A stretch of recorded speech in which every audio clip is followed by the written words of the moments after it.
ಕರ್ನಾಟಕ ಕಾನೂನು ಸ್ವಯಂ ಸೇವಾ ಸಂಸ್ಥೆಯ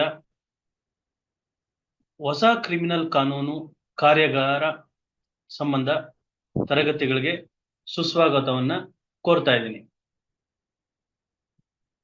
ನೋಡಿ, ಈ ಮುಂಚೆ ನಾವು ಈ ನ್ಯಾಯ ಪ್ರಕ್ರಿಯೆಯಲ್ಲಿ ಯಾವೆಲ್ಲ ಅಂಶಗಳನ್ನ ನ್ಯಾಯಾಲಯಗಳು ಪರಿಗಣಿಸ್ತವೆ ಅನ್ನೋ ವಿಚಾರದಲ್ಲಿ ಇತ್ತೀಚಿನ ದಿನಗಳಲ್ಲಿ ಒಂದು ಅರ್ಥ ಆಯ್ತು. ಏನು ಅಂತಂದ್ರೆ, ಯಾವುದೇ ಒಂದು ಅಪರಾಧದಲ್ಲಿ ಬೇಲನ್ನ ಕೊಡಬೇಕು ಒಬ್ಬ ಆರೋಪಿತನಿಗೆ. ಯಾಕೆ ಅಂತಂದ್ರೆ, ಬದುಕುವ ಹಕ್ಕು ಅವನಿಗೂ ಇರುತ್ತೆ. ಬದುಕುವ ಹಕ್ಕು ಅವನಿಗೂ ಇರುತ್ತೆ. ಆ ಬದುಕುವ ಹಕ್ಕನ್ನ ಸಂವಿಧಾನ ಅನುಚ್ಛೇದ 21ರಲ್ಲಿ ಹಾಗೂ 19ರಲ್ಲಿ article 19 freedom of movement and article 21 freedom of life and personal liberty ಅಂತ, ಆ ನಿಟ್ಟಿನಲ್ಲಿ ಅದನ್ನ ಕಿತ್ಕೊಬಾರದು. ಕೇಸ್ ಇತ್ಯರ್ಥ ಆಗೋವರೆಗೂ ಸಹ ಅವನಿಗೊಂದು ಅವಕಾಶವನ್ನ ಕೊಡಬೇಕು. ಮತ್ತು ಆ ವ್ಯಕ್ತಿಯನ್ನ ನಾವು ಏಕಾಏಕಿ ಇವನು ತಪ್ಪಿತಸ್ಥ ಅಂತ ಅನ್ಕೊಂಬಾರ್ದು. ಈ should be innocent till proven guilty ಅಂತ. ನೋಡಿ, ಈ shall be innocent, he should be innocent until and unless he is proved guilty anta. See here, whenever an accused person brought before a magistrate, the magistrate thinks that he is innocent. ಯಾಕೆ sir ಅಂತ ನೀವು ಪ್ರಶ್ನೆಯನ್ನ ಕೇಳಿದ್ರೆ, that is legal proposition or proposition of law.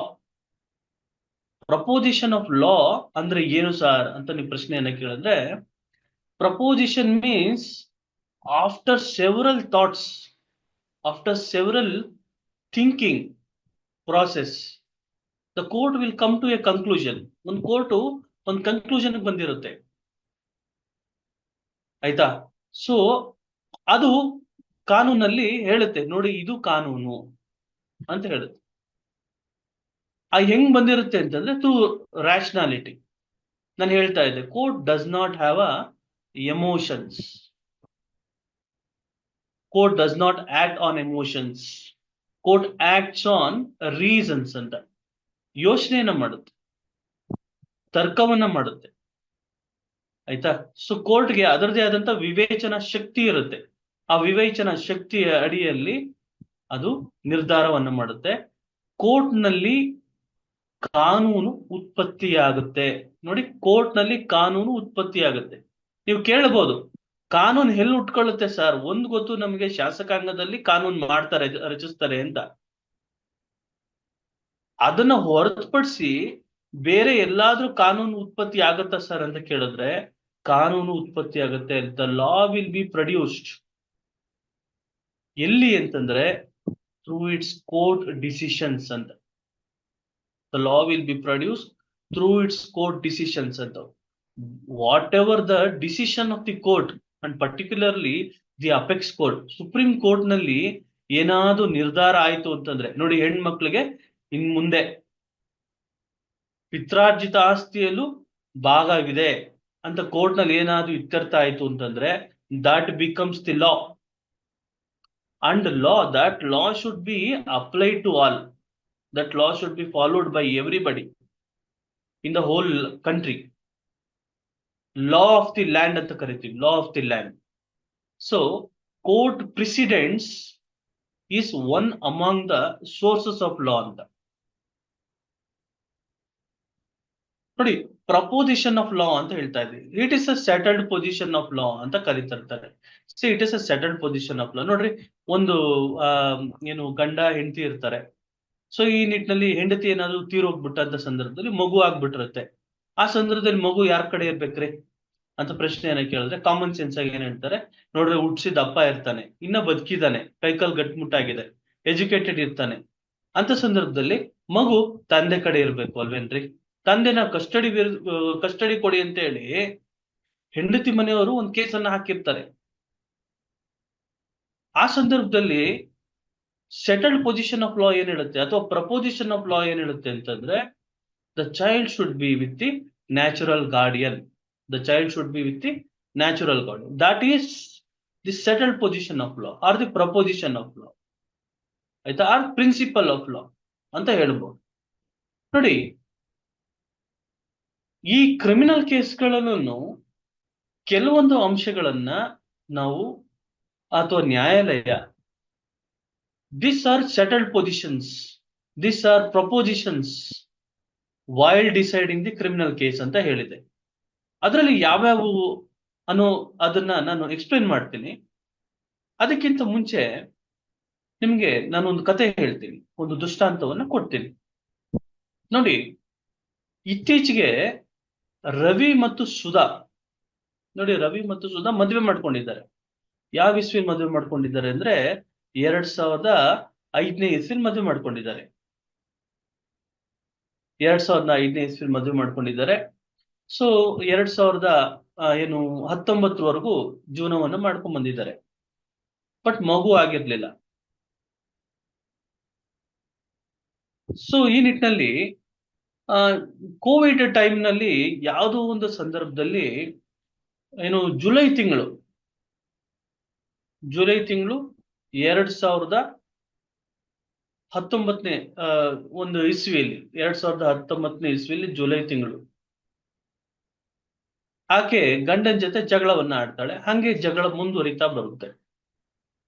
So ಮುಂದುವರಿತಾ ಬಂದು ಯಾವುದೋ ಒಂದು ಸಂದರ್ಭದಲ್ಲಿ 2023ನೇ ಇಸ್ವಿಯಲ್ಲಿ, 2023ನೇ ಇಸ್ವಿಯಲ್ಲಿ ಜುಲೈ ತಿಂಗಳಿನಲ್ಲಿ, ಅಥವಾ ಜೂನ್ ಜುಲೈ ಆಗಸ್ಟ್ ಅಲ್ಲಿ ಜಗಳ ಮತ್ತೊಮ್ಮೆ ಶುರು ಆಗುತ್ತೆ. ಮತ್ತೊಮ್ಮೆ ಶುರುವಾದ ನಂತರ ಆಕೆ ಗಂಡನನ್ನ ಬಿಟ್ಟು ಹೋಗ್ಬಿಡ್ತಾಳೆ. ರವಿ ತುಂಬಾ ಚೆನ್ನಾಗಿ ನೋಡ್ಕೊಂತಾ ಇರ್ತಾನೆ. ಆಕೆಯನ್ನ ಎಲ್ಲ ಒಂದು ಧಾರ್ಮಿಕ ಕ್ಷೇತ್ರಕ್ಕೆ ಕರ್ಕೊಂಡು ಹೋಗುವಂತದ್ದು ಮಾಡಿರ್ತಾನೆ. ಎಲ್ಲ ಕಡೆ ಆಕೆ ಚೆನ್ನಾಗಿರ್ಲಿ ಅಂತ ಹೇಳಿ ಆಕೆ ಕೇಳ್ದಂಗೆಲ್ಲ ಬಟ್ಟೆಯನ್ನ ತಂದ್ಕೊಡುವಂತದ್ದು, ಒಡವೆಯನ್ನ ತಂದ್ಕೊಡುವಂತದ್ದು, ಎಲ್ಲವನ್ನೂ ಸಹ ಮಾಡಿರ್ತಾನೆ. ಏನು ತೊಂದರೆ ಬಂದಿರೋದಿಲ್ಲ. ಸೊ ಇಬ್ಬರ ಮಧ್ಯದಲ್ಲಿ ಏನು ತೊಂದರೆ ಬಂದಿರೋದಿಲ್ಲ. ಆಕೆನೂ ಸಹ ಒಂದು ಗೌರ್ಮೆಂಟ್ ನೌಕರಿಯನ್ನ ಮಾಡ್ತಾ ಇರ್ತಾಳೆ. ಇವನು ಸಹ ಒಂದು ಗೌರ್ಮೆಂಟ್ ನೌಕರಿ ಇರುತ್ತೆ. ಜೀವನಕ್ಕೆ ಏನು ತೊಂದರೆ ಇರೋದಿಲ್ಲ. ಸೊ ಈ ನಿಟ್ಟಿನಲ್ಲಿ ಯಾವುದೋ ಒಂದು ವಿಚಾರದಲ್ಲಿ ಗಂಡ ನನ್ ಮಾತನ್ನ ನೀನ್ ಕೇಳ್ಬೇಕು ಅಂತ ಹೇಳಿ ಒಂದು ಜಗಳ ತಾರಕಕ್ಕೆ ಹೋಗ್ಬಿಡುತ್ತೆ. ಅವಾಗ ಒಂದೇಟು ಕಪ್ಪಳಕ್ ಹಾಕ್ಬಿಡ್ತಾನೆ. ಸೊ ಆ ನಿಟ್ಟಿನಲ್ಲಿ ಆ ಸಿಟ್ಟಿಗೆ ಏನ್ ಮಾಡ್ತಾಳೆ, ಆಕೆ ಬಿಟ್ಟು ಹೋಗ್ಬಿಡ್ತಾಳೆ. ಆಗಸ್ಟ್ 2023ನಲ್ಲಿ ಬಿಟ್ಟು ಹೋಗ್ಬಿಡ್ತಾಳೆ. ಸೊ ಬಿಟ್ಟು ಹೋದ ನಂತರ ಆಕೆಯನ್ನ ಮತ್ತೆ ಮಿಸ್ ಮಾಡ್ಕೊಂತಾನೆ ರವಿ. ಏನಾದ್ರು ಮಾಡಿ ವಾಪಸ್ ಕರ್ಕೊಂಡ್ ಬರ್ಬೇಕು ಅಂತ ಯೋಚನೆ ಮಾಡ್ತಾನೆ. ಸೊ ತನ್ನ ಸ್ನೇಹಿತರಿಗೆ ಹೇಳ್ತಾನೆ, ಸ್ನೇಹಿತರ ಕಡೆಯಿಂದ ಹೇಳ್ಸಕ್ ಪ್ರಯತ್ನ ಪಡ್ತಾನೆ. ಅವ್ರಿಗೆ, ಆಕೆಗೂ ಮತ್ತೆ ಇವನ್ಗೂ ಕಾಮನ್ ಫ್ರೆಂಡ್ ಯಾರು ಇರ್ತಾರ ಅವ್ರ ಕಡೆಯಿಂದ ಏನಾದ್ರು ಟ್ರೈ ಮಾಡ್ತಾನೆ. ಆದ್ರೂ ಸಹ ಆಕೆ ಒಪ್ಪೋದಿಲ್ಲ. ತದನಂತರ ರಿಲೇಟಿವ್ಸ್ ಕೂಡ ಕಳಿಸ್ಕೊಡ್ತಾನೆ. ಆಕೆಗೆ ಏನಾದ್ರು ಸ್ವಲ್ಪ ತಿಳುವಳಿಕೆಗಳು ಕೊಟ್ಟು ಕರ್ಕೊಂಬನ್ನಿ ಅಂತೇಳಿ. ಆಕೆನು ಬರೋ ಮನ್ಸ್ ಮಾಡಲ್ಲ. ತದನಂತರ ಏನ್ ಮಾಡ್ತಾನೆ, ಆಗಸ್ಟ್ ತಿಂಗಳಲ್ಲಿ ಆಕೆಯನ್ನ ನನ್ನ ಜೀವನದಲ್ಲಿ ಮತ್ತೆ ವಾಪಸ್ ನೀನು ಬಾ ಅಂತೇಳಿ ಒಂದು ನೋಟಿಸನ್ನ, ಲೀಗಲ್ ನೋಟಿಸ್, ಲಾಯರ್ ಕಡೆಯಿಂದ ಒಂದು ನೋಟಿಸನ್ನ ಕಳಿಸ್ಕೊಡ್ತಾನೆ. ನೋಡು, ನಾನು ಇಂಥ ದಿವಸ ನೀನನ್ನು ಮದುವೆ ಮಾಡ್ಕೊಂಡೆ, ಇಂಥ ಒಂದು ಛತ್ರದಲ್ಲಿ ಮದುವೆ ಮಾಡ್ಕೊಂಡು ಸೊ ನಾವು ಸಂಸಾರವನ್ನ ಮಾಡ್ತಾ ಇದ್ವಿ. ನಮ್ಗೆ ಯಾವುದೇ ತರ ಮಕ್ಕಳಿಲ್ಲ. ಸೊ ನಾನು ಇಂತಿಂತ ಕಡೆ ನಿನ್ನ ಕರ್ಕೊಂಡು ಹೋದೆ. ನಿನ್ಗೆ ತೊಂದರೆ ಆಗ್ಬಾರ್ದು ಅಂತೇಳಿ ನಿನ್ಗೆ ವಾಷಿಂಗ್ ಮಿಷಿನ್ ನಾನು ಕೊಡಿಸ್ದೆ. ತೊಂದರೆ ಆಗ್ಬಾರ್ದು ಅಂತ ಹೇಳಿ ನಿನ್ಗೆ ರೆಫ್ರಿಜರೇಟರ್ ಅನ್ನ ಕೊಡಿಸಿದೀನಿ, AC ಹಾಕ್ಸಿದೀನಿ. ಇಂತಿಂತ ಊರುಗಳಿಗೆಲ್ಲ ಹೋಗಿ ಇಷ್ಟೆಲ್ಲ ನಾನು ಖರ್ಚು ಮಾಡಿದ್ದೀನಿ. ಸೊ ನೀನು ನನ್ನನ್ನ ವಿನಾಕಾರಣ ಯಾವುದೇ ರೀಸನ್ಸ್ ಅನ್ನ ಇಲ್ದಲೆ, ಒಂದು ಜಿನೈನ್ ರೀಸನ್ ಇಲ್ದಲೆ ನನ್ನನ್ನ ನೀನು ಬಿಟ್ಟು ಹೋಗ್ಬಿಟ್ಟಿದ್ಯಾ. ನೀನು ಮತ್ತೇನ್ ಬಂದು ನನ್ನ ಜಾಯಿನ್ ಆಗು. ನನ್ನ ಕಡೆಯಿಂದ ಏನಾದ್ರು ತಪ್ಪಾಗಿದ್ರೆ ನಾನು ಕ್ಷಮೆ ಕೇಳ್ತೀನಿ ಅಂತೇಳಿ ನೋಟಿಸ್ ಅನ್ನ ಕಳಿಸ್ತಾನೆ. ನೋಟಿಸ್ ಕಳಿಸಿ ಸುಮಾರು 1 ವರ್ಷ ಆಗುತ್ತೆ. ಆ ನೋಟಿಸ್ಗೆ ಯಾವುದೇ ತರ ರಿಪ್ಲೈಯನ್ನ ಆಕೆ ಮಾಡೋದಿಲ್ಲ. 2023ನೇ ಇಸ್ವಿಯಲ್ಲಿ ಆಗಸ್ಟ್ ತಿಂಗಳಿನಲ್ಲಿ ನೋಡಿ, June July August September October November December. So again October sorry December, ಜನವರಿ ಫೆಬ್ರವರಿ March April May June July August ನಲ್ಲಿ ನೋಡಿ ಎಷ್ಟು ತಿಂಗಳಾಯ್ತು, 12 months ಆಯ್ತು. 1 year, almost 1 year, 1 year 1 month ಆಯ್ತು. ಆಗಸ್ಟ್ ತಿಂಗಳು 2024 ಆಗಸ್ಟ್ನೇ ತಿಂಗಳಿನಲ್ಲಿ ಆಕೆ ಒಂದು ಮೆಸೇಜ್ ಅನ್ನ ಕಳಿಸ್ತಾಳೆ ಗಂಡನಿಗೆ. ಆ ಮೆಸೇಜ್ ಅನ್ನ ನೋಡಿ ಅವನು ದಿಗ್ಭ್ರಾಂತನಾಗ್ಬಿಡ್ತಾನೆ, ಕುಸಿದೋಗ್ಬಿಡ್ತಾನೆ. ಏನ್ ಮೆಸೇಜ್ ಅನ್ನ ಹಾಕಿರ್ತಾಳೆ ಅಂತಂದ್ರೆ, ತಾನು ಗರ್ಭವತಿ ಅಂತ ಹೇಳಿ. ಆಕೆ ಬಿಟ್ಟೋಗಿತ್ತು ಆಗಸ್ಟ್ ತಿಂಗಳಿನಲ್ಲಿ 2023ನೇ ಇಸ್ವಿ. ಈ ಮುಂಚೆ 4 ತಿಂಗಳಿಂದನೂ ಸಹ ಯಾವುದೇ ತರ ಒಂದು ಫಿಸಿಕಲ್ ಕೋಹ್ಯಾಬಿಟೇಷನ್ ಆಗಿರೋದಿಲ್ಲ. 1 ವರ್ಷ ಆದ ನಂತರ ಆಕೆ ಒಂದು ಮೆಸೇಜ್ ಅನ್ನ ಕಳಿಸಿರ್ತಾಳೆ, ಐ ಆಮ್ ಪ್ರೆಗ್ನೆಂಟ್ ಅಂತೇಳಿ. ಸೊ ಇವನಿಗೆ ಆಶ್ಚರ್ಯ ಆಗುತ್ತೆ. ಈ ಮುಂಚೆ ಏನು ಒಂದು ಸಲಿ ರಾಜಿ ತೀರ್ಮಾನ ಮಾಡ್ಕೊಳಕ್ ಹೋದಂತ ಸಂದರ್ಭದಲ್ಲೂ, ಅವಳ ಏನು ಕೆಲಸ ಮಾಡೋ ಜಾಗಕ್ಕೆ ಹೋದಂತ ಸಂದರ್ಭದಲ್ಲೂ ಆಕೆ ಏನು ಕೆಲಸ ಮುಗಿದು ವಾಪಸ್ ಬರೋ ಟೈಮ್ ನಲ್ಲಿ ಯಾರೋ ಒಬ್ಬ ವ್ಯಕ್ತಿ ಹಿಂದೆ ಮೋಟರ್ ಸೈಕಲ್ ನಲ್ಲಿ ಹೋಗೋದನ್ನ ನೋಡ್ತಾನೆ. ಸೊ ಅವನಿಗೆ ಅನುಮಾನ ಬಂತು. ಈ ನಿಟ್ಟಿನಲ್ಲಿ ಅವನು ಪ್ರತಿಪಾದಿಸ್ತಾನೆ ಏನು ಅಂತಂದ್ರೆ, ನೋಡಿ, ನನಗೂ ಮತ್ತು ಆಕೆಯ ನಡುವೆ ಯಾವುದೇ ತರ ಫಿಸಿಕಲ್ ಕೋಆಪರೇಷನ್ 1 ವರ್ಷದಿಂದ ನಡೆದಿಲ್ಲ, 1.5 ವರ್ಷದಿಂದ ನಡೆದಿಲ್ಲ. ಆದ್ರೂ ಸಹ ಅವಳು ಪ್ರೆಗ್ನೆಂಟ್ ಅಂತ ಬಂದಿದ್ದಾಳೆ ಅಂತಂದ್ರೆ, ಸೊ ಅದಕ್ಕೆ ಕಾರಣಕರ್ತ ನಾನಲ್ಲ. ಸೊ ಈ ನಿಟ್ಟಿನಲ್ಲಿ ನಾನು ಹೆಂಗೆ ಸರ್ ನಾನು ಪ್ರತಿಪಾದಿಸ್ಕೊಬಹುದು ಆ ಮಗು ನಂದಲ್ಲ ಅಂತ ಹೇಳಿ ಅಂದಾಗ, ನೋಡಿ ಆ ಸಂದರ್ಭದಲ್ಲಿ ವಕೀಲರು ಹೇಳ್ತಾರೆ, so there is a presumption for legitimacy of the child ಅಂತ. There is a presumption for legitimacy of the child. So ಯಾವುದೇ ಸಂದರ್ಭದಲ್ಲಿ ಒಂದು ಮಹಿಳೆ ತನ್ನ ಗಂಡನ ಜೊತೆ ಯಾವುದೇ ದೈಹಿಕ ಸಂಪರ್ಕವನ್ನ ಸುಮಾರು 280 ದಿನ ನೋಡಿ, 280 days 280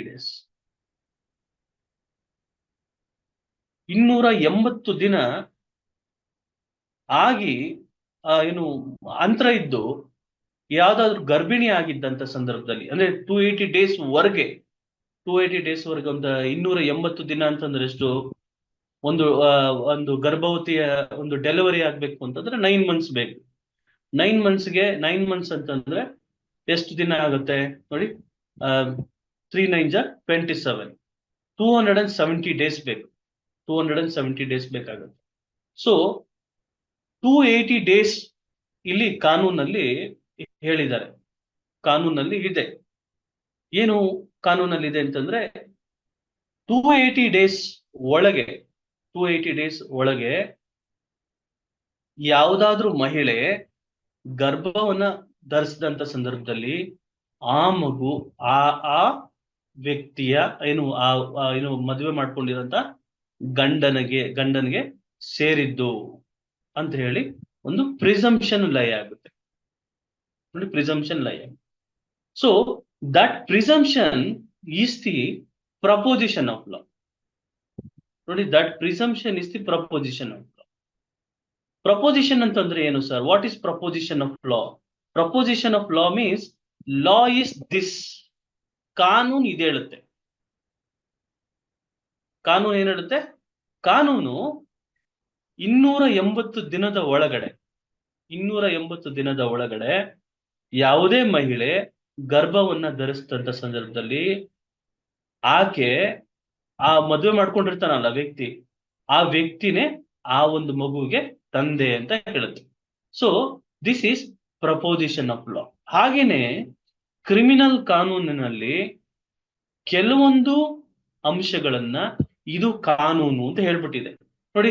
ಬೇಲ್ ತಗೊಳ್ಳುವಂತ ಸಂದರ್ಭದಲ್ಲಿ ಬೇಲನ್ನ ವೇಲಬಲ್ ಅಫೆನ್ಸ್ ಅಲ್ಲಿ ಆ ವ್ಯಕ್ತಿಗೆ ಆರೋಪಿ ವ್ಯಕ್ತಿಗೆ ಅವನ ಹಕ್ಕಿನ ರೂಪದಲ್ಲಿ ಅವನಿಗೆ ಕೊಡ್ಲೇಬೇಕು ಅಂತ ಕಾನೂನು ಹೇಳುತ್ತೆ. So that is proposition of law. ಹಂಗೆ there are lot of crimes are there. ಆಯ್ತಾ, 420 ಅಫೆನ್ಸ್ ಇದೆ, ಮರ್ಡರ್ ಇದೆ, 302 ಇದೆ, ಸೆಕ್ಷನ್ 376 ಹೇಳುತ್ತೆ. ನಾವು ಎಷ್ಟೋ ಪೇಪರ್ಗಳಲ್ಲೆಲ್ಲ ನೋಡ್ತಾ ಇರ್ತೀವಿ ನೋಡ್ರಿ.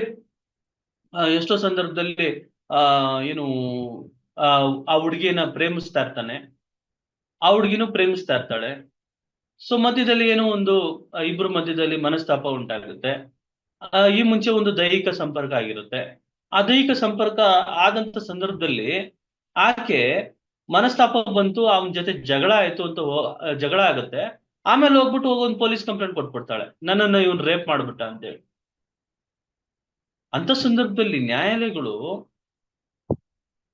ಏನಂತ ಹೇಳಿದೆ ಅಂತಂದ್ರೆ, ನೋಡಿ, ಸಮ್ಮತಿ ಸೂಚಿಸಿ ನೀವು ದೈಹಿಕ ಸಂಪರ್ಕವನ್ನ ಹೊಂದಿದ್ದು,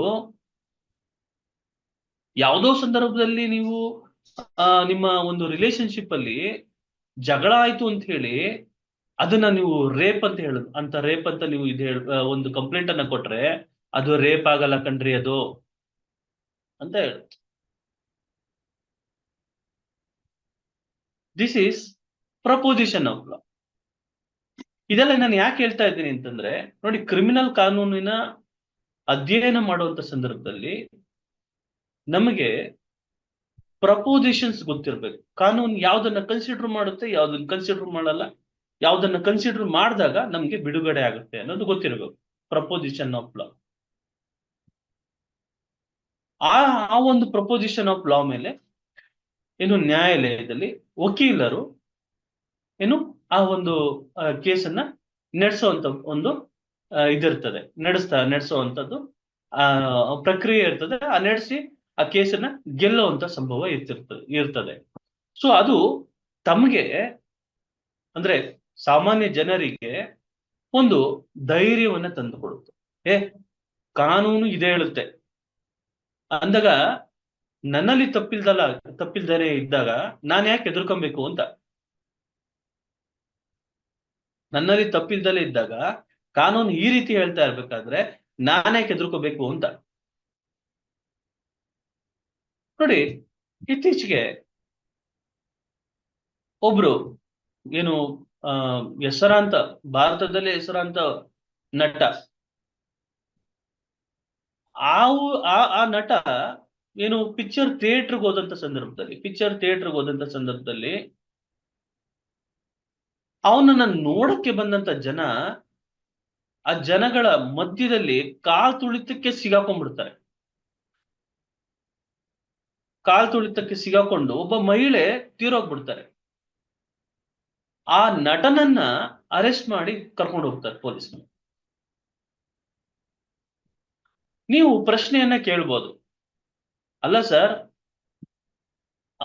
ಅವನು ಸೂಪರ್ ಸ್ಟಾರ್ ಇದ್ದಾನೆ, ಫಿಲಂ ಸ್ಟಾರ್ ಇದ್ದಾನೆ, ದೊಡ್ಡ ನಟ ಇದ್ದಾನೆ, ಫೇಮ್ ಇದೆ ಅವನಿಗೆ, ಅವನನ್ನ ನೋಡಕ್ ಬರ್ತಾರೆ ಜನ, ಅವನನ್ನ ಏನೋ ಒಂದು ನೋಡಿ ಖುಷಿ ಪಡೋದಕ್ಕೆ ಬರ್ತಾರೆ ಜನ, ಅವನ ಅಭಿಮಾನಿಗಳು ಬರ್ತಾರೆ. ಸೊ ಈ ನಿಟ್ಟಿನಲ್ಲಿ ಆ ಸಂದರ್ಭದಲ್ಲಿ ಕಾಲ್ ತುಳಿತಕ್ಕೆ ಸಿಗಾಕೊಂಡು ಒಂದು ಮಹಿಳೆ ತೀರೋದ್ರೆ ಇವನನ್ನ ಯಾಕೆ ಅರೆಸ್ಟ್ ಮಾಡ್ತಾರೆ ಸರ್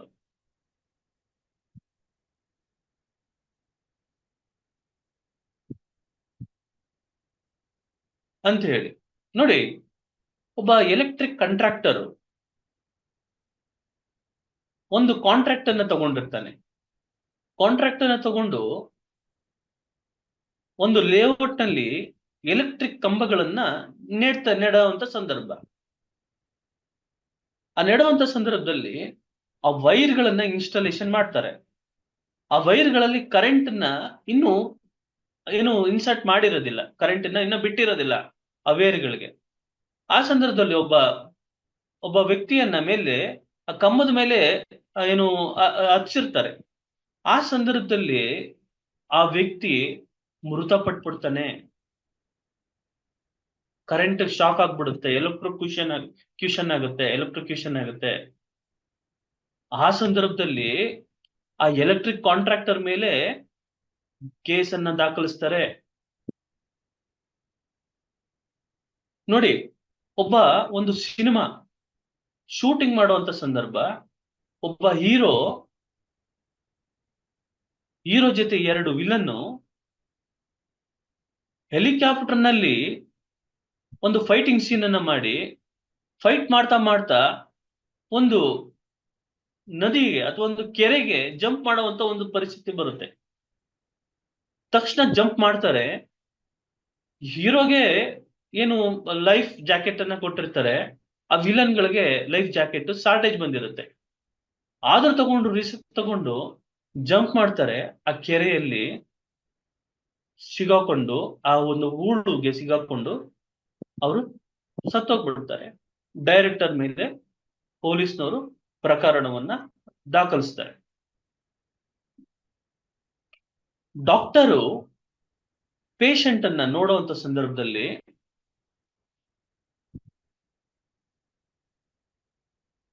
ಆ ಡಾಕ್ಟರ್ ಆರ್ಥೋಪೆಡಿಷನ್ ಆಗಿರ್ತಾರೆ. ಅವನ ಹತ್ರ ಬರುವಂತ ಪೇಷಂಟ್ ರೆಗ್ಯುಲರ್ ಪೇಷಂಟ್ ಆಗಿರ್ತಾರೆ. ಆ ರೆಗ್ಯುಲರ್ ಪೇಷಂಟ್ಗೆ ಮಂಡಿ ನೋವು ಇರ್ತದೆ, ಮತ್ತು ಆ ವ್ಯಕ್ತಿಗೆ ಕಿಡ್ನಿ ಸಮಸ್ಯೆನೂ ಇರ್ತದೆ. ಹೀಗೆ ಟ್ರೀಟ್ ಮಾಡುವಂತ ಸಂದರ್ಭದಲ್ಲಿ ಯಾವುದೋ ಒಂದು ಸಂದರ್ಭದಲ್ಲಿ ಅವನಿಗೆ ಕಿಡ್ನಿ ಸಮಸ್ಯೆ ಆಗುತ್ತೆ. ಕಿಡ್ನಿ ಸಮಸ್ಯೆ ಆದಂತ ಸಂದರ್ಭದಲ್ಲಿ ಆರ್ಥೋಪೆಡಿಷನ್ ಏನು ಡಾಕ್ಟರ್ ಒಂದು ಟ್ಯಾಬ್ಲೆಟ್ ಅನ್ನ ಪ್ರಿಸ್ಕ್ರಿಪ್ಷನ್ ಪ್ರಿಸ್ಕ್ರೈಬ್ ಮಾಡಿರ್ತಾರೆ. ಆ ಟ್ಯಾಬ್ಲೆಟ್ ಅನ್ನ ತಗೋತಾ ಇರ್ತಾನೆ. ಕಿಡ್ನಿ ಸಮಸ್ಯೆ ಆದಂತ ಸಂದರ್ಭದಲ್ಲಿ ಕಿಡ್ನಿ ಹಾಸ್ಪಿಟಲ್ ನಲ್ಲಿ ಅಡ್ಮಿಟ್ ಆಗ್ತಾನೆ. ಅಡ್ಮಿಟ್ ಆದಾಗ ಯಾವುದೋ ಒಂದು ಇಂಜೆಕ್ಷನ್ ಅನ್ನ ಕೊಡ್ತಾರೆ ಅವರು. ಆ ಸಂದರ್ಭದಲ್ಲಿ ಆ ಇಂಜೆಕ್ಷನ್ ಅಡ್ವರ್ಸ್ ಆಗಿ ಆ ವ್ಯಕ್ತಿ ಮೃತಪಟ್ಬಿಡ್ತಾನೆ. ಆ ಸಂದರ್ಭದಲ್ಲಿ ಆ ಹಾಸ್ಪಿಟಲ್ನವ್ರು ಏನ್ ಹೇಳ್ತಾರೆ ಅಂದ್ರೆ, ನೋಡಿ, ನಿಮ್ಮ ಆರ್ಥೋಪೆಡಿಷನ್ ಇದ್ರಲ್ಲ, ಆರ್ಥೋಪೆಡಿಷನ್ ಒಂದು ಡ್ರಗ್ ಅನ್ನ ಅವರು ಪ್ರಿಸ್ಕ್ರೈಬ್ ಮಾಡಿದ್ರು. ಆ ಡ್ರಗ್ ಇಂದನೇ ಈ ತರ ಅವ್ರಿಗೆ ಸಮಸ್ಯೆ ಆಗಿರೋದು ಅಂತ ಹೇಳ್ತಾರೆ. ಅವ್ರ ಏನು ರಿಲೇಟಿವ್ಸ್ ಏನ್ ಇರ್ತಾರಲ್ಲ, ಆ ರಿಲೇಟಿವ್ಸ್ ಏನ್ ಮಾಡ್ತಾರೆ, ಈ ಆರ್ಥೋಪೆಡಿಷನ್ ಡಾಕ್ಟರ್ ಇರ್ತಾರಲ್ಲ, ಮೂಳೆ ಡಾಕ್ಟರ್, ಅವ್ರ ಮೇಲೆ ಬಂದು ಪೊಲೀಸ್ ಅವ್ರಿಗೆ ಕಂಪ್ಲೇಂಟ್ ಕೊಟ್ಬಿಡ್ತಾರೆ. ಸ್ಟೇಷನ್ ಕಂಪ್ಲೇಂಟ್ ಕೊಟ್ಟು.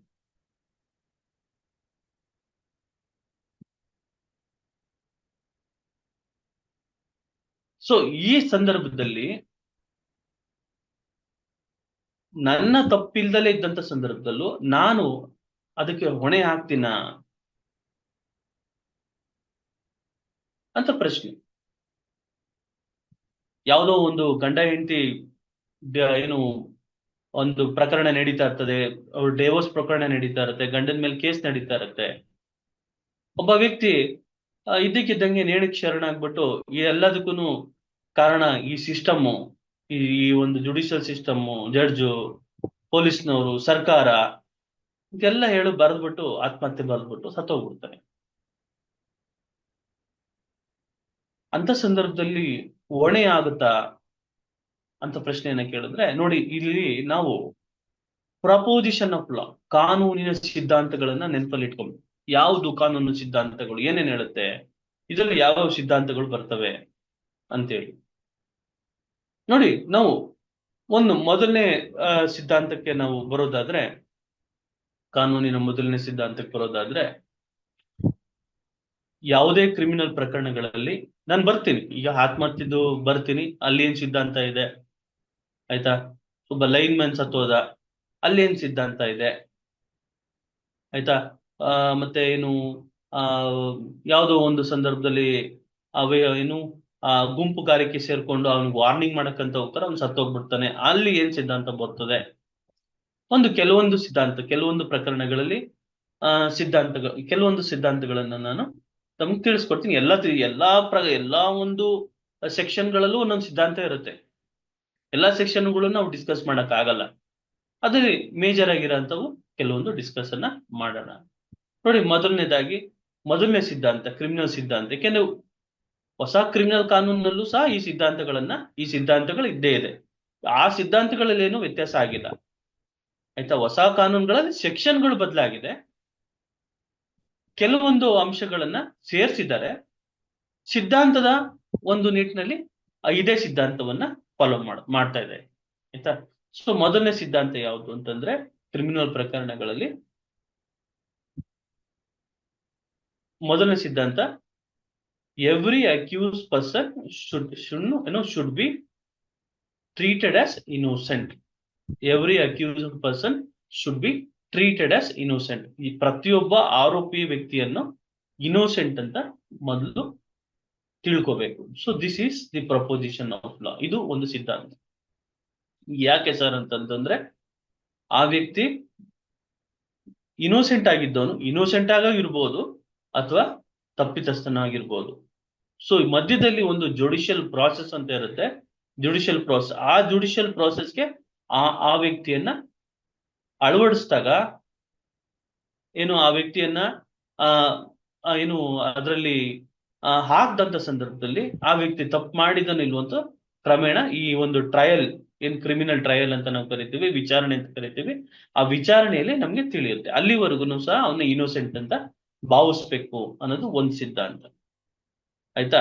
ಸೊ ಈ ನಿಟ್ಟಿನಲ್ಲಿ ಕಾನೂನು ಏನ್ ಹೇಳುತ್ತೆ ಅಂತಂದ್ರೆ, ಕ್ರಿಮಿನಲ್ ಕಾನೂನು ಏನ್ ಹೇಳುತ್ತೆ ಅಂದ್ರೆ, ಯಾವುದೇ ಒಬ್ಬ ವ್ಯಕ್ತಿಯ ಮೇಲೆ ಒಂದು FIR ಆಯ್ತು, ಒಂದು ಕಂಪ್ಲೇಂಟ್ ಆಯ್ತು ಅಂತ ಸಂದರ್ಭದಲ್ಲಿ ಆ ಕಂಪ್ಲೇಂಟ್ ಅನ್ನ ಮಾಡದಂತ ಏನು ರಾಜ್ಯ ಸರ್ಕಾರ ಇರುತ್ತೆ, ಪೊಲೀಸ್ನವರು ಅಂತಂದ್ರೆ ದೇ ಆರ್ ಕಮಿಂಗ್, ಏನು they are the agents of the state. ಆಯ್ತಾ? ರಾಜ್ಯ ಸರ್ಕಾರದ ಪ್ರತಿನಿಧಿಗಳು ಪೊಲೀಸ್ನವರು. ಸೊ ಸರ್ಕಾರ. ಸೊ ಹಾಗಾಗಿ ಸ್ಟೇಟ್ ಅಂತಾನೆ ಶುರು ಮಾಡ್ತೀವಿ. State by dash police station, state by Tilak Nagar police station, state by Vijayanagar police station, state by Rajajinagar police station.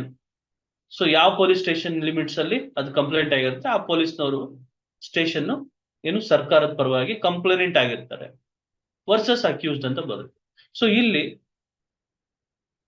ಯಾವುದೇ ಕ್ರಿಮಿನಲ್ ಪ್ರಕರಣಗಳಲ್ಲಿ ಈ ವ್ಯಕ್ತಿ ತಪ್ಪು ಮಾಡಿದಾನೆ ಅನ್ನೋದನ್ನ ಪ್ರೂವ್ ಮಾಡ್ಬೇಕಾಗಿರೋದು ಯಾರು ಅಂತಂದ್ರೆ ಸರ್ಕಾರ. ಯಾಕೆ ಅಂತಂದ್ರೆ, ಯಾವುದೇ ಒಂದು ಅಫೆನ್ಸ್ ಇದೆಯಲ್ಲ, ಕ್ರಿಮಿನಲ್ ಅಫೆನ್ಸ್ ಇದೆಯಲ್ಲ ಅಥವಾ ಅಪರಾಧ ಇದೆಯಲ್ಲ, ಆ ಅಪರಾಧ ಕೇವಲ ಆ ವ್ಯಕ್ತಿಗೆ ಮಾತ್ರ ಸಂಬಂಧಿಸಿರಲ್ಲ, ಆ ಬಾಧಿತ ವ್ಯಕ್ತಿಗೆ ಮಾತ್ರ ಸಂಬಂಧಿಸಿರಲ್ಲ. ಅದು ಏನು ಸಂಪೂರ್ಣ ಸಮಾಜದ ವಿರುದ್ಧ ಮಾಡಿರುವಂತ ಒಂದು ಅಪರಾಧ ಅಂತ ಕನ್ಸಿಡರ್ ಮಾಡಿದ್ರು. ಒಬ್ಬ ನಟನಿಗೆ ಬೇಲ್ ಆಯ್ತು ಅಂತಂದ್ರೆ ಜನ ಎಲ್ಲ ಕಣ್ಣು ಬಿಟ್ಟು ನೋಡುವಂಥದ್ದು. ನೋಡ್ದ ಬೇಲ್ ಆಯ್ತಲ್ಲ, ನೋಡಿ ಒಬ್ಬ ನಟನ್ನ ಅರೆಸ್ಟ್ ಮಾಡಿದ್ರು ಅಂತಂದ್ರೆ ಜನ ಎಲ್ಲ ಇದಾಯ್ತಾರೆ, ನೋಡಿ ಇಂಥ ಒಬ್ಬ ವ್ಯಕ್ತಿನ, ಇಂಥ ಪ್ರಸಿದ್ಧ ನಟ ಒಬ್ಬ ಕೊಲೆ ಮಾಡ್ಬಿಟ್ಟಿದ್ದಾನಂತೆ ಕಣ್ರಿ ಅಂತಂದ್ರೆ ಜನ ಎಲ್ಲ ಅದ್ರ ಕಡೆ ಗಮನ ಹೋಯ್ತು. ನೋಡಿ, ಸೊಸೈಟಿಲಿ ಒಂದು ಡಿಸಿಪ್ಲಿನ್ ಇರ್ತದೆ, ಲಾ ಅಂಡ್ ಆರ್ಡರ್ ಇರ್ತದೆ. ಆ ಲಾ ಅಂಡ್ ಆರ್ಡರ್ ಶೇಕ್ ಆಗುತ್ತೆ. ಯಾವುದೇ ಒಂದು ಅಪರಾಧ ಆದಂತ ಸಂದರ್ಭ, ಒಂದು ಮರ್ಡರ್ ಆಯ್ತು, ಭೀಕರ ಅಪರಾಧ ಆಯ್ತು ಅಂತಂದ್ರೆ ಅದನ್ನ ವಾಟ್ಸಪ್ ಅಲ್ಲಿ ನಾವು ಶೇರ್ ಮಾಡ್ಕೊಂಡ್ರೆ ಹಬ್ಬಬ್ಬಾ ಅನ್ಬಿಡ್ತೀವಿ, ಈ ತರ ಒಂದು ಕೊಲೆ ಮಾಡಿದಾರ ಅಂತ. ಸೊ ಮನುಷ್ಯನ ಮನಸ್ಸು, ಮನುಷ್ಯನ ಏನು ಆ ಒಂದು ಮನಸ್ಥಿತಿ ಬದಲಾಗ್ಬಿಡುತ್ತೆ, ಶೇಕ್ ಆಗುತ್ತೆ. ಸೊ ಹಾಗಾಗಿ ಆ ಅಪರಾಧನ ಸೀರಿಯಸ್ ಅಂತ ಕನ್ಸಿಡರ್ ಮಾಡಿ ಆ ಅಪರಾಧ ಕೇವಲ ಬಾಧಿತ ವ್ಯಕ್ತಿಗಲ್ಲ, ಅದು ಸಮಾಜದ ವಿರುದ್ಧ ಮಾಡಿರುವಂತ ಅಪರಾಧ ಅಂತೇಳಿ ಕೇಸನ್ನ ದಾಖಲೆ ಮಾಡುವಂಥದ್ದು. ಯಾವುದೋ ಒಂದು ಬಾಂಬ್ ಅನ್ನ ಹಾಕಿದ್ರು, ನಾನೇನು ಸೈನ್ಸ್ ಎಕ್ಸ್ಪೆರಿಮೆಂಟ್ ಮಾಡ್ತಾ ಇದ್ದೀನಿ ಅಂತ ಹೇಳಿ ಯಾವುದೋ ಒಂದು ಸೋಡಿಯಂ ಮೆಟಲ್ ನ ತಗೊಂಡೋಗಿ ಯಾವುದೋ ಒಂದು ಕೆರೆಗೆ, ಕೃಷಿ ಹೊಂಡಕ್ಕೆ ಎಸೆಯೋದು, ಅದು ಬಾಂಬ್ ಬ್ಲಾಸ್ಟ್ ಆಗುತ್ತೆ. ಅದೇನೋ ಅದು ರಿಯಾಕ್ಷನ್ ಆಗಿ ಬ್ಲಾಸ್ಟ್ ಆದಂತ ಸಂದರ್ಭದಲ್ಲಿ ಅಲ್ಲಿರೋಂಥ ಜೀವ, ಆ ನೀರಿನಲ್ಲಿರುವಂತ ಏನು ಆ ಜೀವ ಜಲಚರಗಳು, ಅದಕ್ಕೆಲ್ಲ ತೊಂದರೆ ಆಗುವಂಥದ್ದು. ಆ ಸೌಂಡ್ ಇಂದ ಗಾಬರಿ ಬೀಳ್ತಾರೆ ಜನಗಳು ನೋಡಿ. ಸೊ ಈ ನಿಟ್ಟಿನಲ್ಲಿ ಯಾವುದು ಅಪರಾಧ ಅಂತ ಹೇಳಿರ್ತದೆ ಕಾನೂನಲ್ಲಿ, ಅದನ್ನ ಮಾಡಿದಾಗ ಸೊ ಖಂಡಿತ ಏನು ಅದು ತಪ್ಪಾಗ್ತದೆ. ನೋಡಿ, ಇಲ್ಲಿ ನಾನು ಹೇಳ್ತಾ ಇದ್ದೆ ತಮ್ಗೆ, ಏನಂತ ಹೇಳ್ತಾ ಇದ್ದೆ ಅಂತಂದ್ರೆ, ಏನು ಯಾವುದೇ ಒಬ್ಬ ವ್ಯಕ್ತಿ ಇನ್ನೋಸೆಂಟ್ ಅಂತ ಭಾವಿಸ್ಬೇಕು ಅಂತ ಹೇಳ್ತಾ ಇದ್ದೆ.